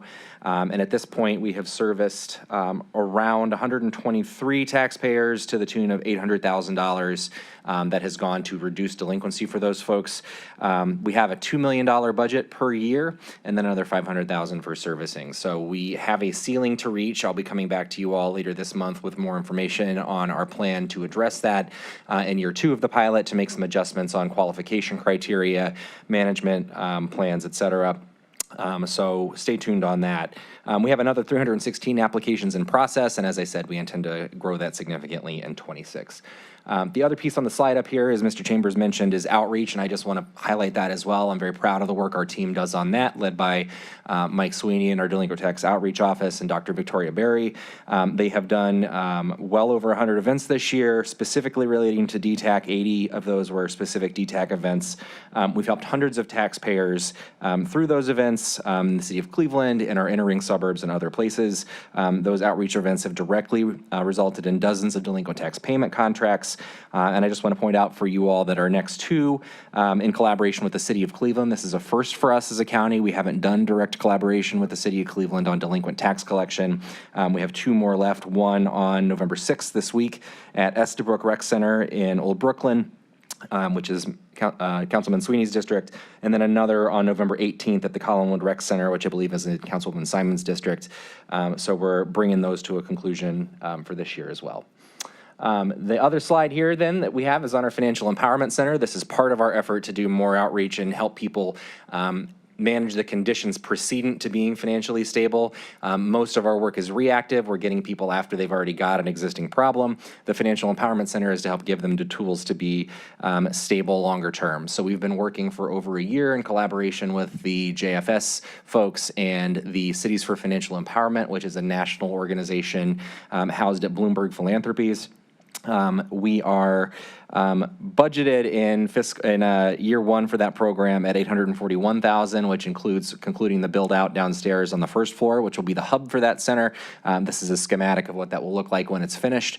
We're also going to be doing a spokes approach with our collaborators. We have 15 entities in the county that have signed on to be on our steering committee for that group, as well as 20-some additional organizations that'll be referral partners for us. So we think that's going to be a great service. We'll be able to go out into the community at local libraries and other places to meet people where they are in the community and to deliver counseling services that are meant to be more than just a single touch. So there should be a multiple conversation over time kind of relationship where we help people get banked, understand their credit, manage their debt, and get on a path to financial sustainability. So as I'd mentioned, it's $841,000 in year 1 and another $560,000 roughly in year 2. We are seeking outside funding for that. We were approved recently as an official partner through Cities for Financial Empowerment just a week or 2 ago. So that'll be $150,000 we'll receive from that as a grant. And then we have commitments from some of our local banks incoming as well that we think will help supplement and grow that work. Excuse me. And then this last page here is just to speak a little bit about our work to leverage technology to do the work that we're doing more efficiently. As Mr. Chambers alluded to, when we send tax bills, we are inundated with phone calls, and it's impossible for us to answer, thousands and thousands and thousands of calls at once. At the same time, we don't want anyone to have the experience where they call the county and the system tells them that we're too busy to talk to them and they should call us back. So we're making inroads on that. We have implemented 2 solutions with our phone provider. One, to let a caller know where they are in the queue, and then another to allow them the option of getting a call back from our staff when a line becomes available. So we hope that that will reduce wait times. That's just in its early implementation phase. You also see up here a little box on the side for a chat bot. We are the first in the county to be implementing County Connect, which is a relationship we have with an organization called CityBot. It's to leverage AI to scrape our website and the internet to answer questions that are the low-hanging fruit sorts of questions people have. When is my tax bill due? How do I pay? Those sorts of things. So that launched in July of this year.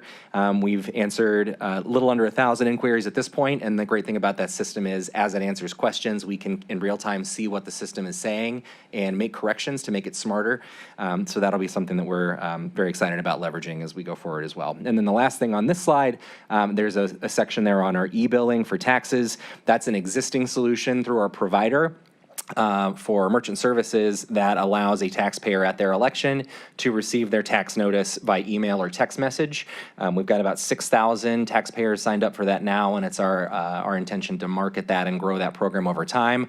Eventually, that will be a service for us that will be a cost savings because it will allow us to reduce our mail impact and the number of physical bills that we're printing.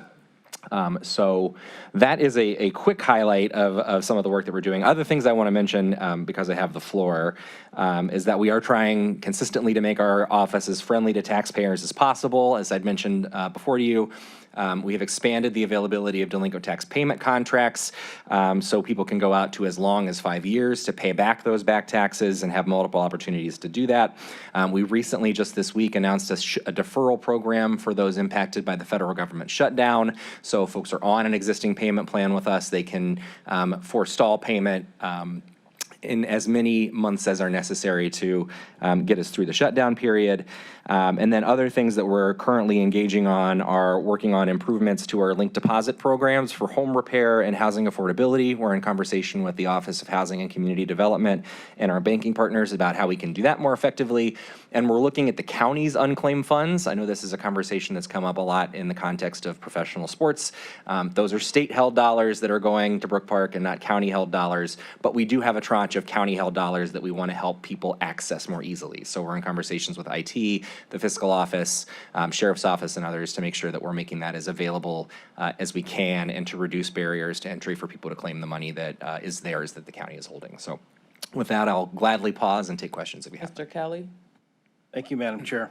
Real quick, the e-tax bill?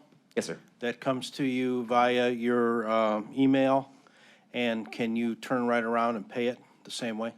Yeah, so through the chair to the councilman, the e-bill notification comes as a message through your phone or your email, and there's a link there. It tells you how much you owe, and you can click that link. It'll take you through to our payment portal, where you can actually see a representation of your bill, so you can see, you know, which portion of my dollar goes to schools, parks, whatever.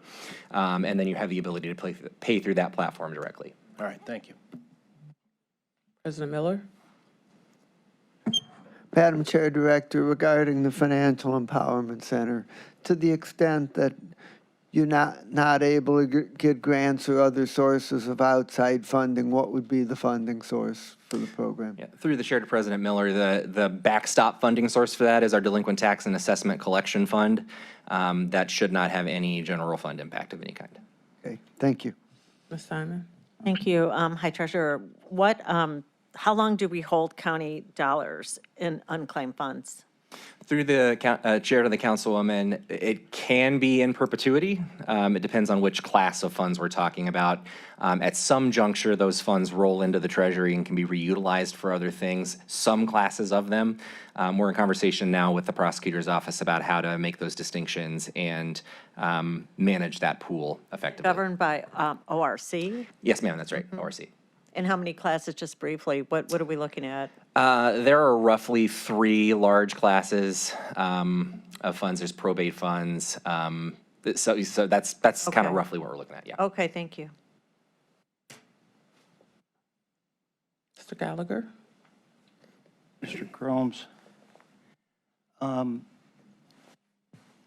going to go back to your memo of February 20th. I'm going to give you an opportunity. Am I being overly sensitive? No, Your please. comment about council and spending?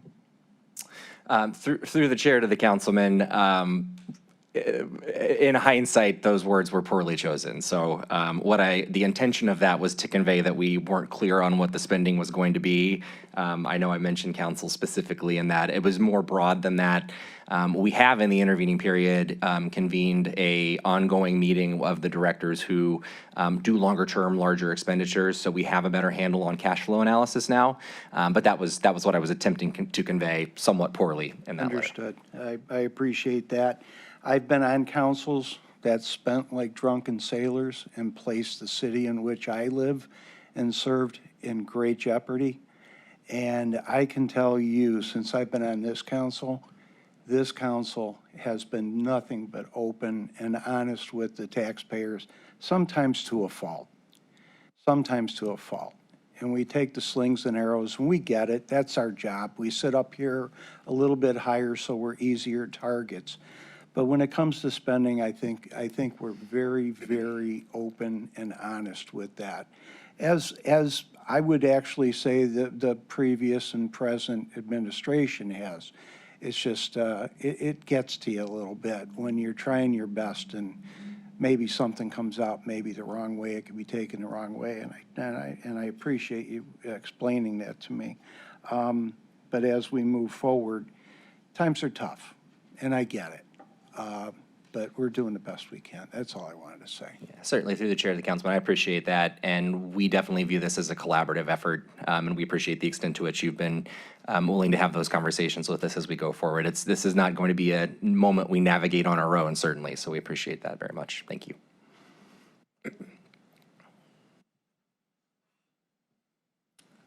Okay, no further questions for our treasurer? All right. Thank you. Thank you very much. I believe the next speaker is Ms. Our Gallagher. Deputy Chief of Operations and Community Innovation. Welcome. Good afternoon, all. Katie Gallagher. I am the Deputy Chief of Operations and Community Innovation.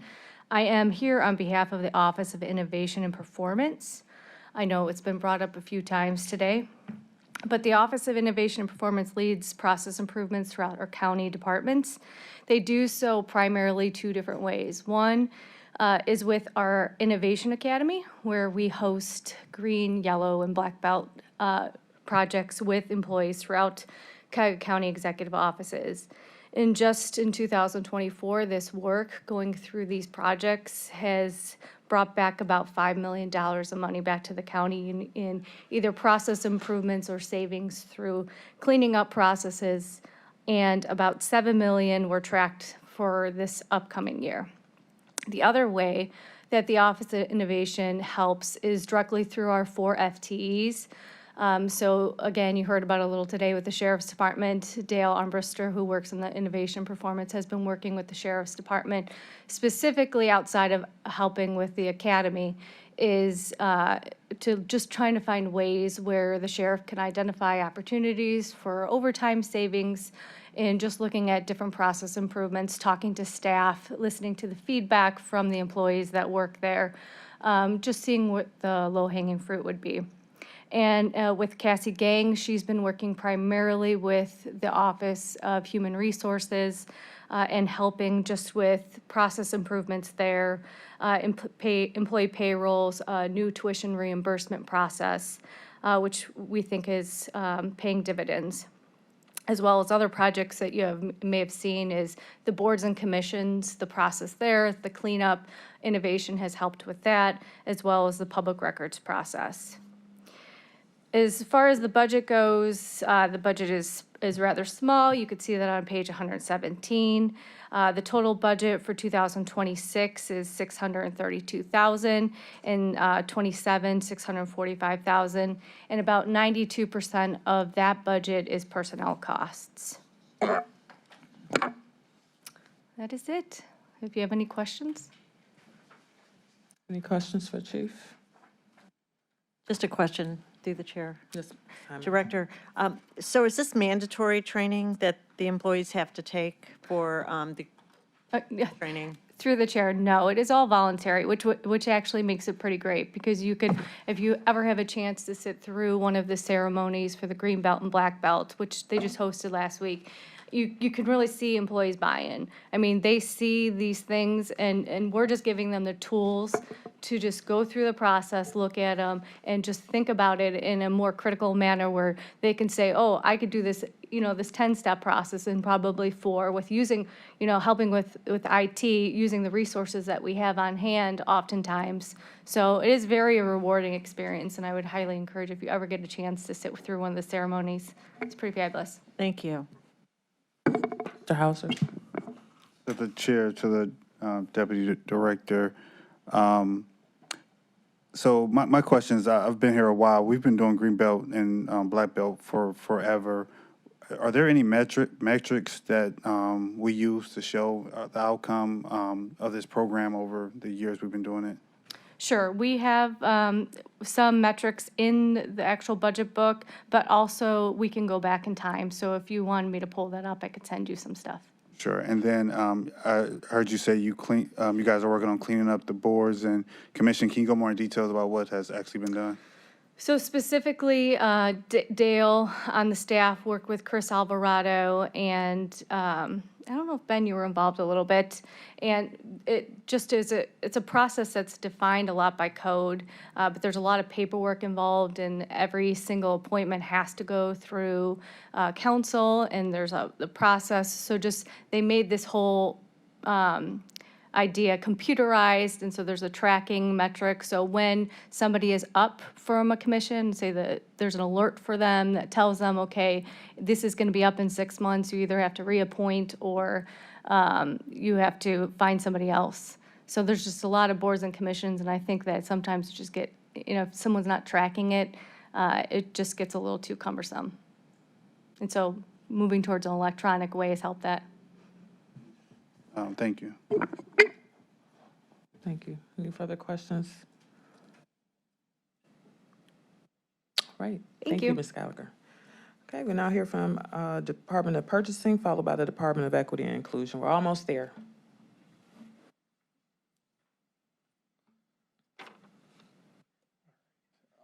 Do you want to restart? Great, thank you very much. Good afternoon, everybody. Paul Porter, Director of the Department of Purchasing. Thanks for the opportunity to talk a little bit today.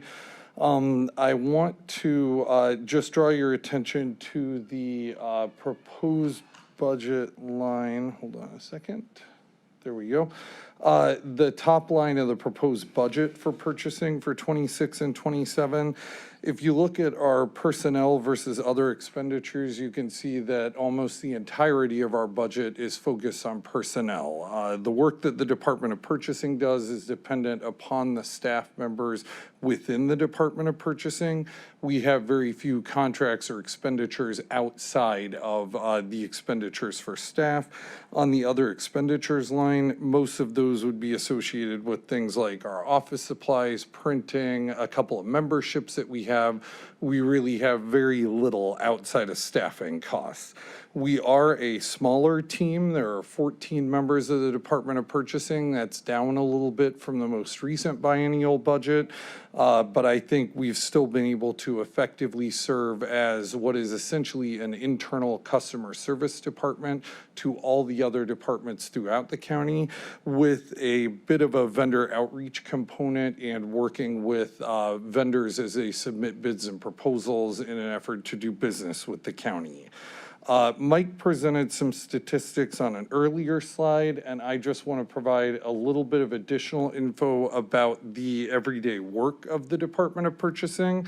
So in the first column, one of our biggest duties is to review purchase orders and contracts as submitted by departments. We help departments complete solicitation for goods and services. We manage the agenda for the Board of Control and the list of executive-sponsored council items that appear on county council agendas. We also administer the county's procurement card or P-card program. We administer the office supplies contract and the armored truck services contract. And we provide quarterly training and updates for departments. We manage vendor registrations and vendor outreach, and we handle supplier portal help desk tickets, whether it's a vendor reaching out to us or if there's a help desk ticket relative to a contract or purchase order that a department might be entering, or a solicitation a department is trying to put in.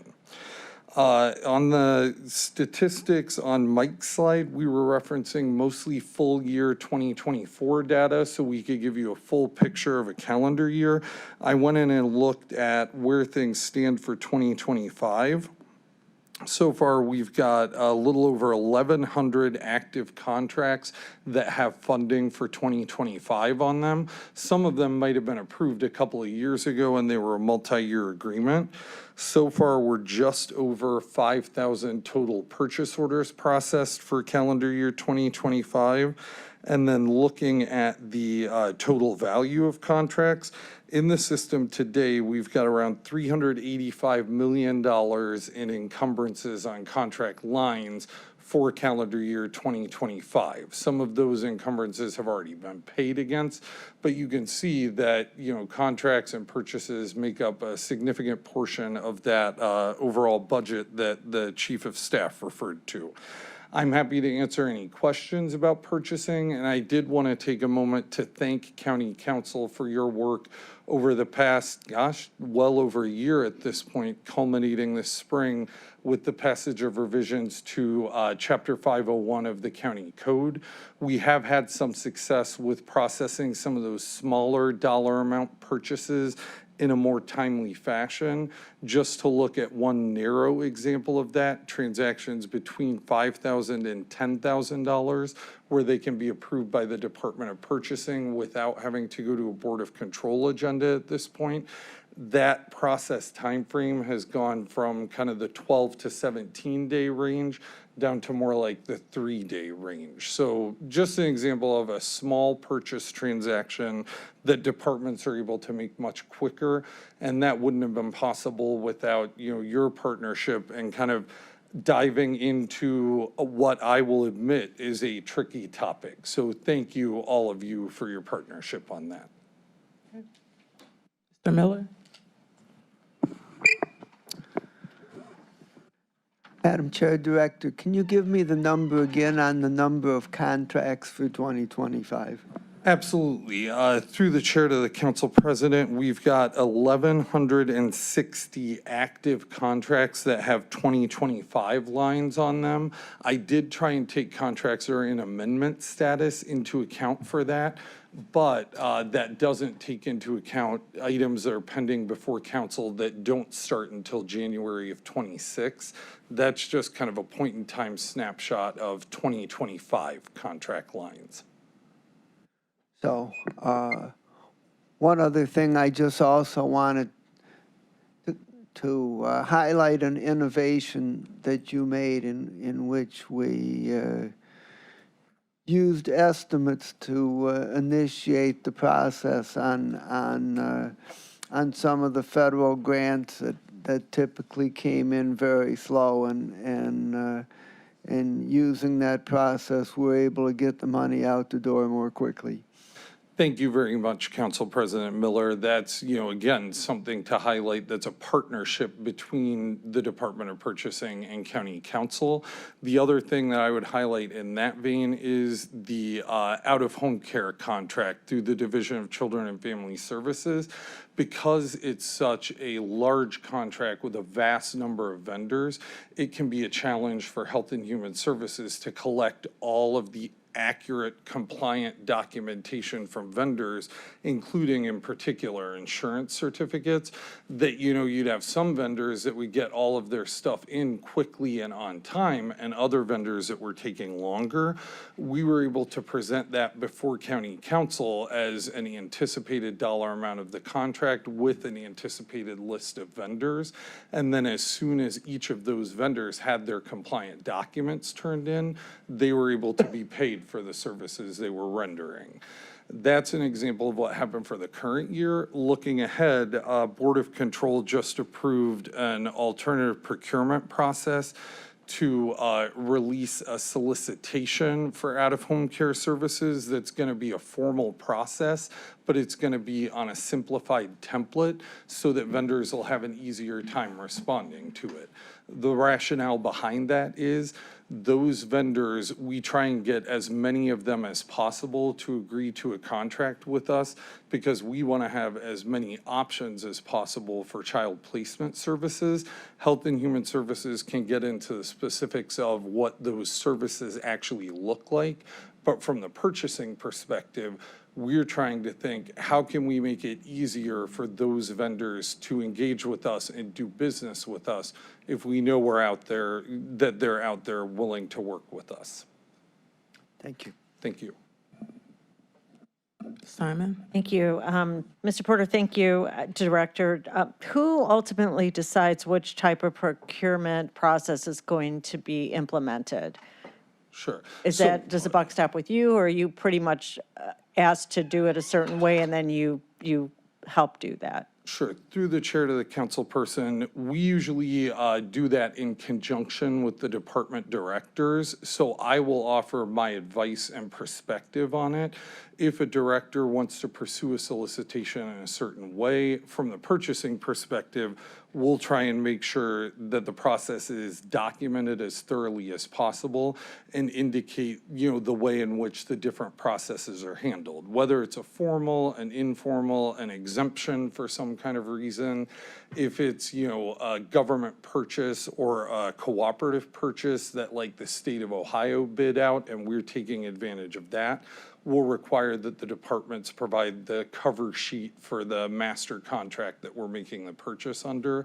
So there's kind of a, thorough review and analysis that goes on before it makes it onto an agenda that you would see. But especially for kind of, novel solicitations or solicitations where a department wants to do something different, they'll usually try and work with us beforehand. And we're happy to offer, advice, our perspective, and additional training on the different solicitation processes.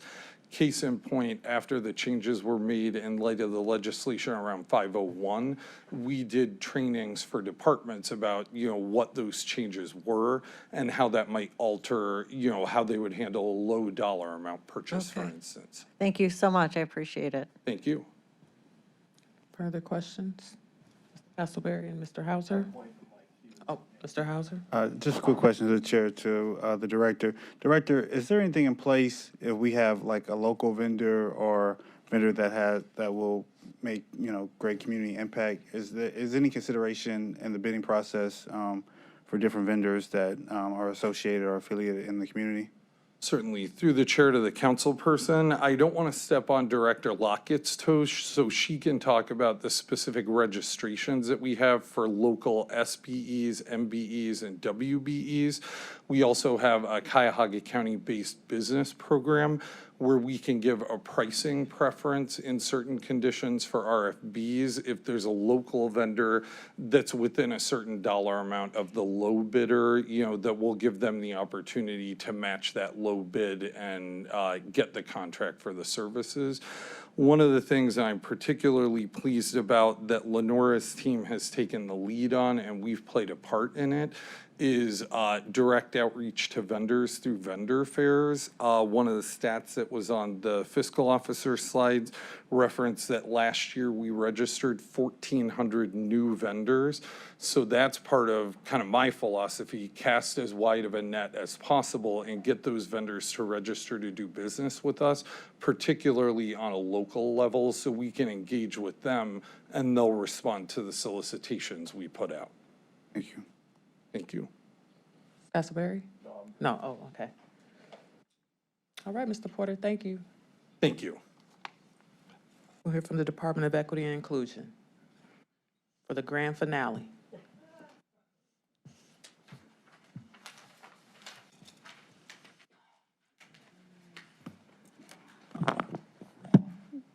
Good afternoon. Lenora Lockett, Department of Equity and Inclusion. Okay, let me make sure.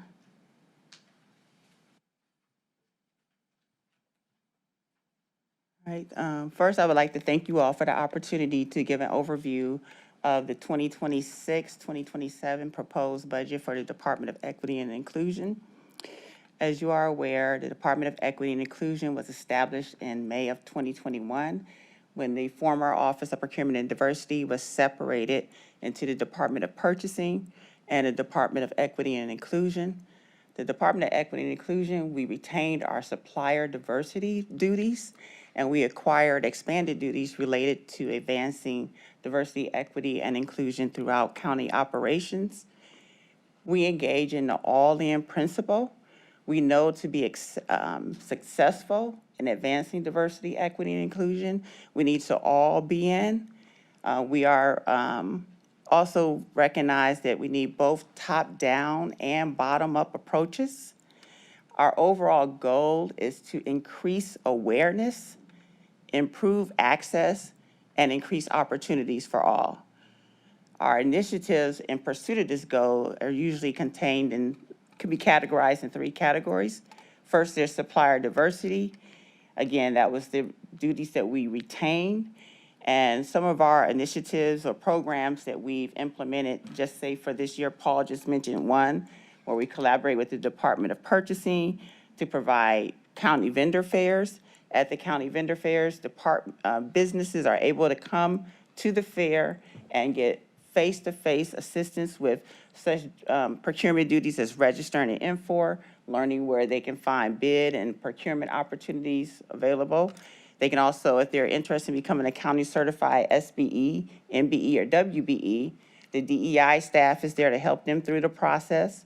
We also have representation from the Department of Development's Office of Small Business, so those businesses also can get assistance from that, the Office of Small Business staff to tell them where the resources and support services that are available for those businesses. Moreover, we have representation from a lot of our departments that are the highest in quantity and dollar amount buyers, such as Public Works, HR, and Health and Human Services.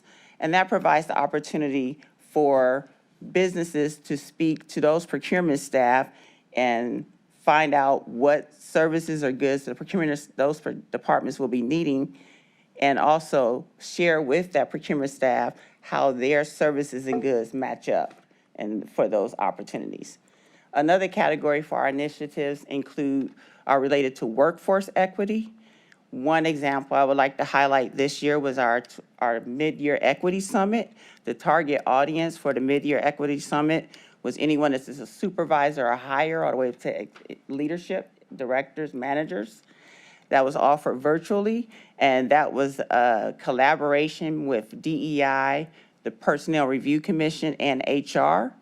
More than 180 supervisors and managers attended this summit, and our reviews from those summits showed that more than 90% felt that not only was it relevant to their position, but also the content would be beneficial to them in the future. So we want to make sure we provide opportunities for them to learn and how to, as supervisors, engage to make their operations more equitable. In addition, for the third category that we provide initiatives in is the programs and initiatives that work on how we provide our services and goods. I call it policies and procedures and equity. How do we apply that equity lens? The departments already have their missions and goals, but how can we do it better to make sure that we're not leaving anyone behind, and that those that are eligible to benefit will benefit from the program? One example I'll use of that is the county's equity zones map and policy. Several years ago, the Equity Zones Map and Policy was developed based on a collaboration with not only DEI, but Public Works, County Planning Commission, just to name a few, and Development. And we looked at where are areas in the county that have historical disinvestment, and how can we work to provide additional consideration in our policies and procedures so that they can be, hopefully catch up with the other areas or have additional consideration. For the equity zones, the categories that we used were, first we looked at if there was a historical disinvestment for that area, usually based on either redlining. The other category was life expectancy. Are there census tracts within the county that have a lower life expectancy than the average? We also looked at the median single-family household value, if there are census tracts that have a lower value than that median for the county. We also looked at the poverty rate. And finally, we looked at if it was already established as a target improvement area. What the importance of that is that once that policy was and a map was determined, departments have gone about within their normal operations looking at ways that they can use that policy to provide additional consideration to those areas. Some examples, and this is not all inclusive, would be, for instance, Public Works. They have a 50-50 program where municipalities apply for funding for that program. In their selection process, they include additional points to projects that directly impact equity zones. The Office of Consumer Affairs used it when they gave their grant out for stores that was converting from the plastic bags to the paper bag. so that it could be points provided to stores that were located in equity zones. And another final example that I'll share is that the County Planning Commission with sustainability use it as part of their tree canopy project, that they'll give extra points to applicants that are directly impacting the equity zone. So again, our overall goal is to work internally, all in, and implement programs that increase awareness, increase access, and increase opportunities for all.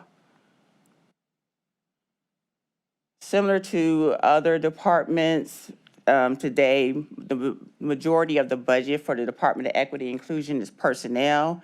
I would like to take the opportunity to thank the staff for Department of Equity and Inclusion. I always say when our program that we're a small but mighty department, that's the majority of our expenses is in personnel.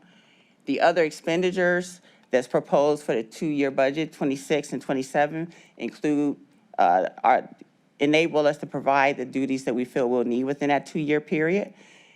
We have one contract. That contract is the current contract that was procured via RFP in 2024. We're one of 4 departments that use a contract certification and compliance monitoring software.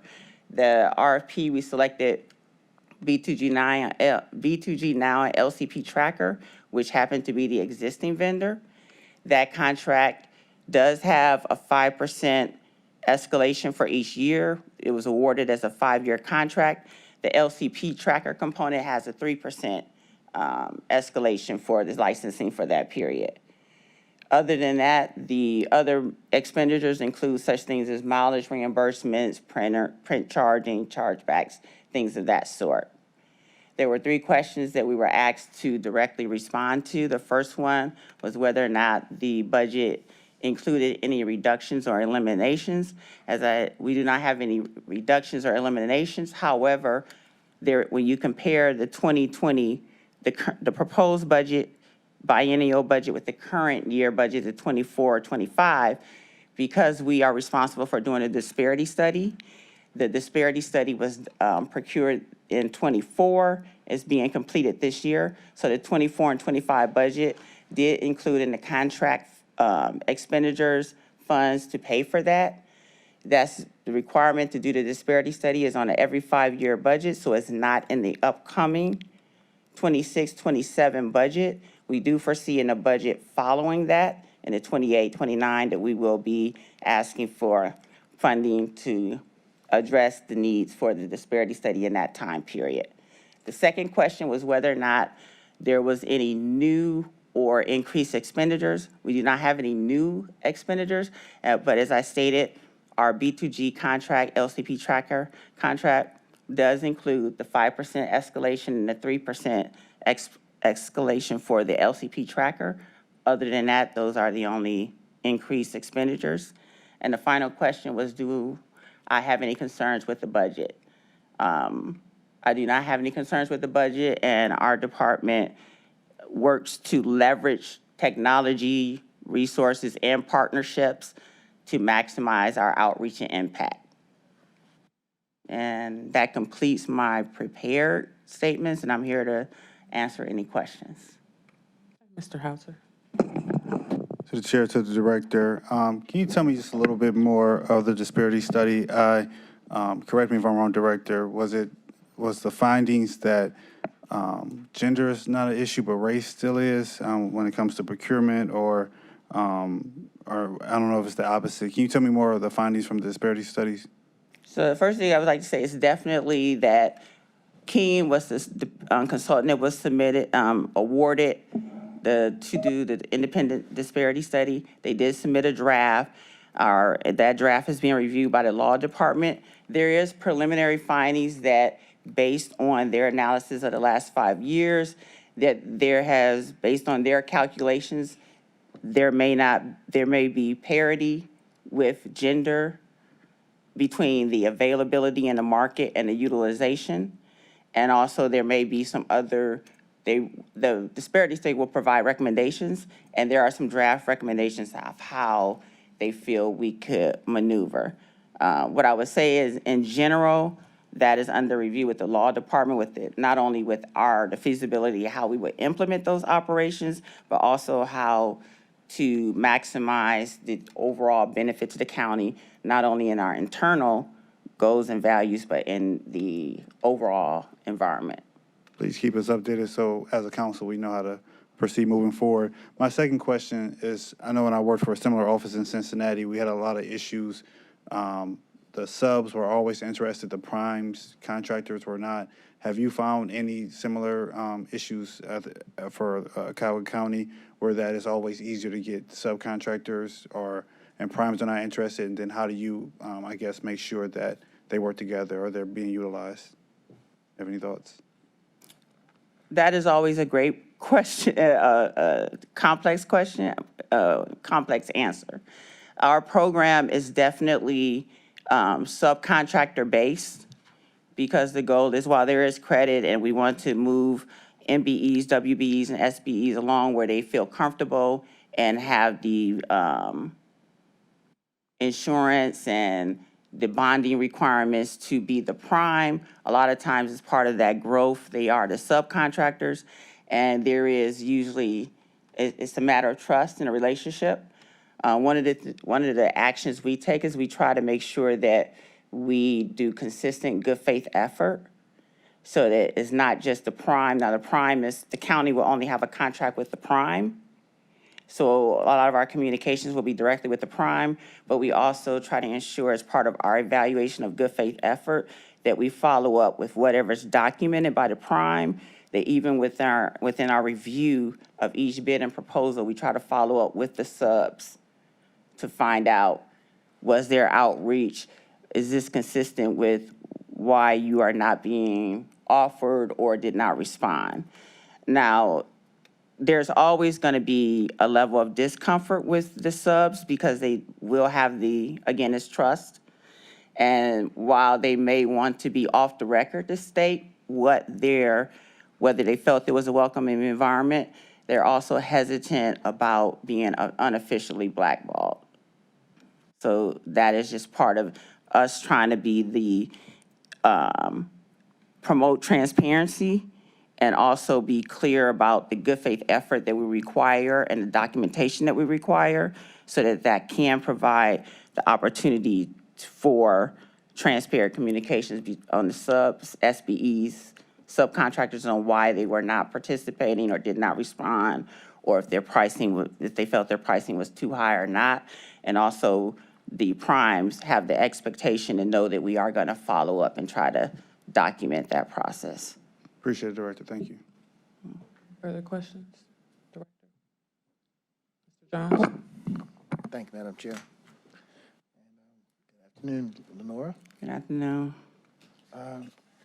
So again, I would like to follow up on the disparity study questions. So it is completed, but not yet implemented. No actions have been taken to implement the action items that have come out of it. Correct. It's under review by the law, and I forgot to mention that our goal is once the law department has a recommendation on the process, we will be reaching out shortly with county council on that. We understand that not only is it important to the county executives, it's also obviously important to county council. And the reality is that 15 years of work that we've done is now under the cloud of the federal government's, again, pressures to eliminate DEI. So with that, when the first study was done, the goal was to obviously impact and make a change to create an equitable way of giving out contracts. We never did any race-conscious actions, right? Am I correct? In all the previous studies, they were all neutral, or correct me if I'm wrong. So there was the 2014, it had race and gender neutral and an initial level of race and gender conscious. At that point, that was submitted in 2014. There was an evaluation of the recommendations, and by 2016, we had started certifying MBEs and WBEs, and we had aspirational goals. Then in 2020, that study again looked back at that 5-year period, a 5-year look back for the information so we don't have stale data.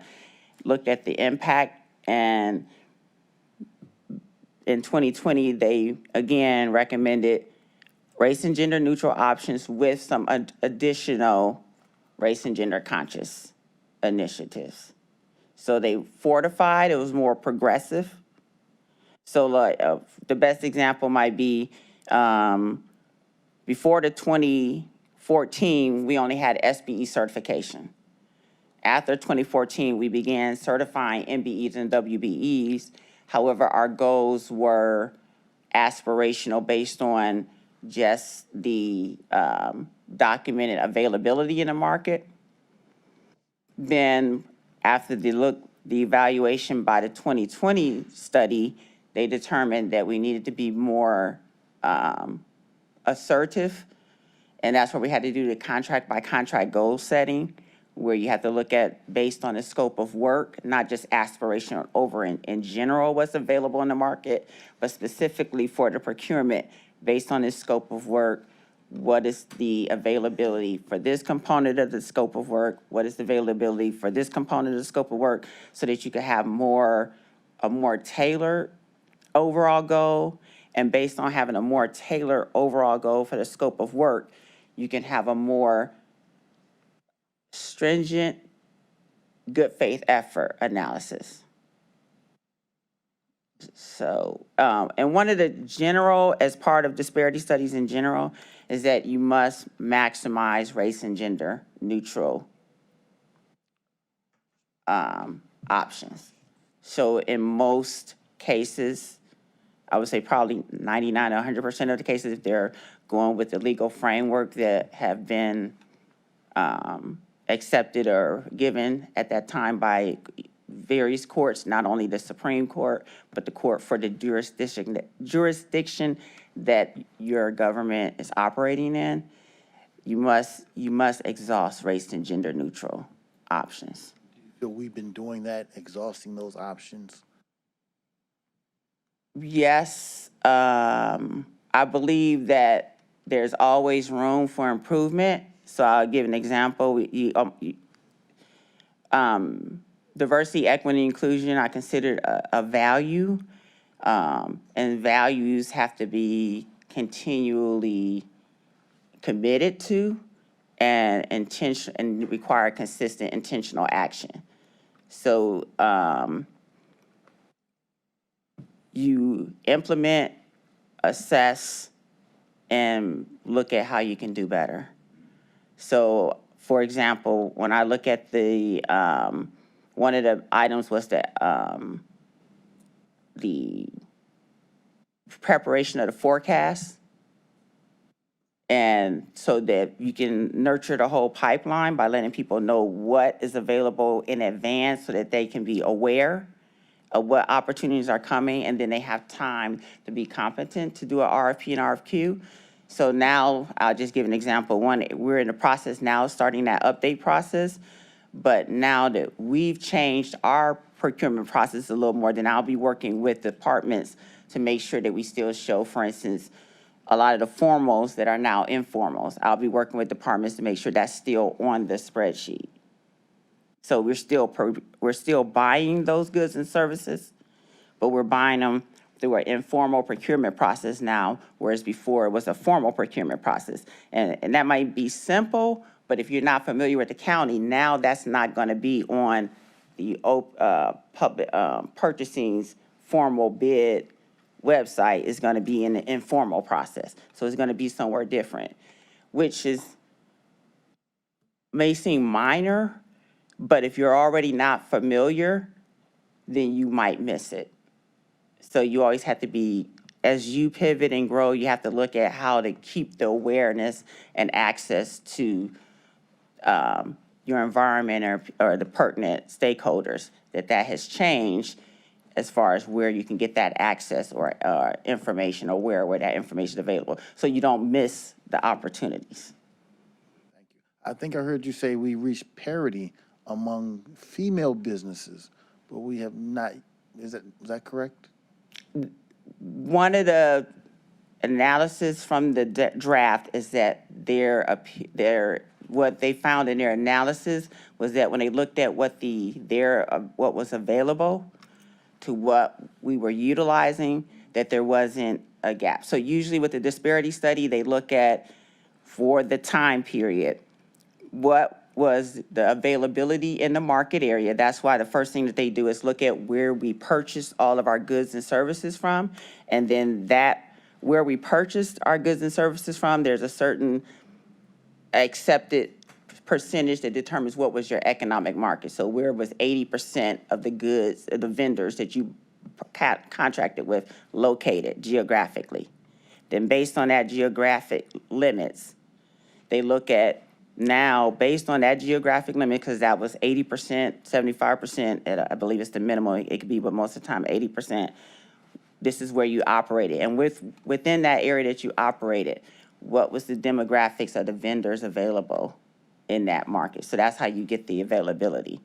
Now that I know what was available in your market, now I'm going to look at the demographics of the ownership of the companies that you utilize. So it looks at the difference between what was available demographically and what was utilized. And then there's statistical analysis or calculation to determine if there is a difference, because it's rare that it exactly matches up. But is the difference significant enough to say that there was a disparity in the number, that was an anomaly? Kind of like, when they say when you flip a coin, it's 50-50 on each side. You might do it 10 times and it might come up with 6 heads, 4 tails.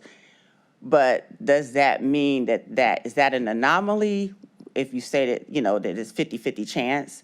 So you do a statistical analysis of that to determine that difference.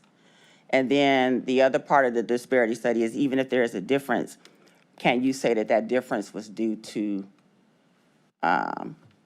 racial or gender bias in the system? So let me just give that back to you. When we started this, there was an underutilization of female businesses, African-American businesses. And after the years of work, the industry that was available was being underutilized. And now, if I'm hearing you saying we have reached a parity, at least with female businesses, our industry available to do the work, they have gotten their fair share of work in our recent years of effort. What I would say in the closest summary, yes. The only thing I would like to bring up with that is that it is a somewhat apples to apples comparison. A lot of the times the county has a repeat. We buy a lot of the same things. It's rare that it's completely something different. But so we do have a pattern of buying similar items over a time period. But each consultant, while they do their analysis, now there are parameters that, they provide a legal framework. So it should be, there's a Croson case, they have all the different cases and legal framework, we're still in the same district. But it's not an exact comparison. Okay. But what you said is pretty close. We did one study in 2014. There was enough of a gap to justify a program. The current consultant is stating, with the draft, and again, that's still under legal review, but the consultant's preliminary review is that there is not that much of a gap between available and utilization. One of our early action items was that the county should hire a compliance officer. We had one named Luis Cartagena. Now, the inclusion officer? Inclusion officer. I saw his role was one, as I saw it, or as it was written, to sometimes look at companies, the certified payroll, and check to make sure everything was saying. If there's equity, if there's not, they were looking at the certified payroll and other things to make sure we were in compliance. That was the role. That person has since left years ago. Has that position been filled or replaced? Who has that role now, being compliance officer? Or what did you call, not compliance officer? You call Inclusion officer. Inclusion officer. Looked at compliance. Right. Yes. Okay. The inclusion officer, at one point, it was not part of the former Office of Procurement and Diversity, and was not part of the new Department of Equity and Inclusion, so that I'm not aware of anyone that has that title. Now, as far as compliance officer, when we did the RFP for the 2024, for the 2024 for our certification and compliance software system, we are looking to fortify our area where our compliance officers have, we're trying to build that and develop that skill capability to do thorough compliance monitoring. Now, I don't believe Luis did much with compliance monitoring, Luis Cartiana.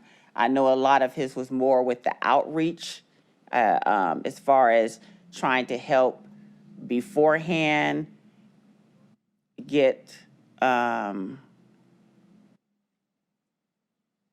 would say maybe nurturing the process, not really having more in tune with the market, and maybe looking at if the county's coming up with a project that's going to be, let's say, I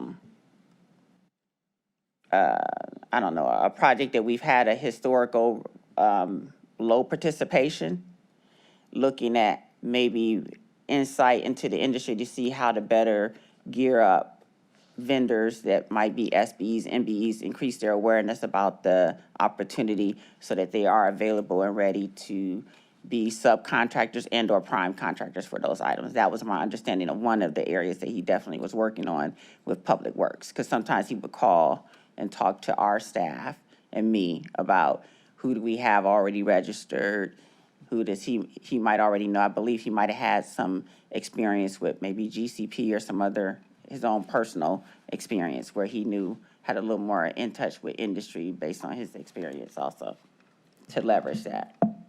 How much has your budget been reduced, and has it impacted any of your critical services? We haven't, I would say our budget is pretty close to what it was, because again, the main significant difference is that we're not having our other expenditures with the county, the disparity study. As far as personnel, our 24, 25 was pretty close to the current numbers.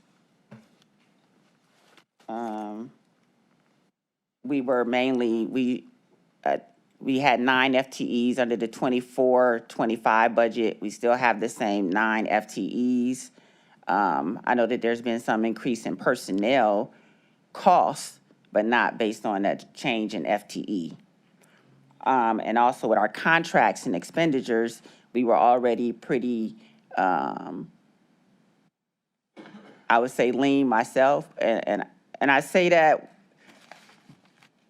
again, I appreciate the consideration. We didn't have as many cuts as other people. We had a contract that's not being evaluated, that's not needed within the upcoming biennial period. And we were limited in our other expenses, so we don't have any reductions or eliminations. And that is a benefit, I would say, for us. I almost feel sad coming up here and saying that when considering a lot of the decisions that other departments are doing. I think I understand what you're saying. The disparity study, the law says it is to be conducted once every 4 years. So you don't need it over this next 2-year budget. So that's Correct. kind of a reduction in your budget just because you don't have to do that. Timing, yes. Okay. All right. Thank you. Thank you. Have any further questions for Ms. Lockett?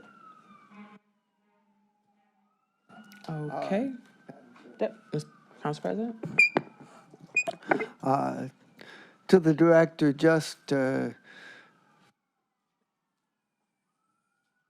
say that I commend you for carrying on in this difficult environment we're operating under, and we support your efforts, and we know that that it's going to be tricky to navigate this, and we're behind you and support you and appreciate everything that you're trying to do. Thank you. Thank you. I appreciate the continued support. We know that when it all goes down, it's the county executive and county council that everyone will remember. So. Okay, well, thank you, Ms. Lockett. Thank you. I want to thank all of our presenters and staff for your time today, time and preparation. We appreciate the work that you do. We will reconvene on Thursday, November 6th at 9 a.m. That time we'll hear from the Court of Common Pleas, Juvenile Court, Domestic Relations Court, Probation Court, 8th District Court of Appeals, Prosecutor's Office, Public Defender, the Veteran Services Commission, Human Resources and Benefits, the Personnel Review Commission, Communications, Board of Elections, Internal Audit, Inspector General, and the Law Department. Is there any miscellaneous business? Seeing none, this meeting is adjourned.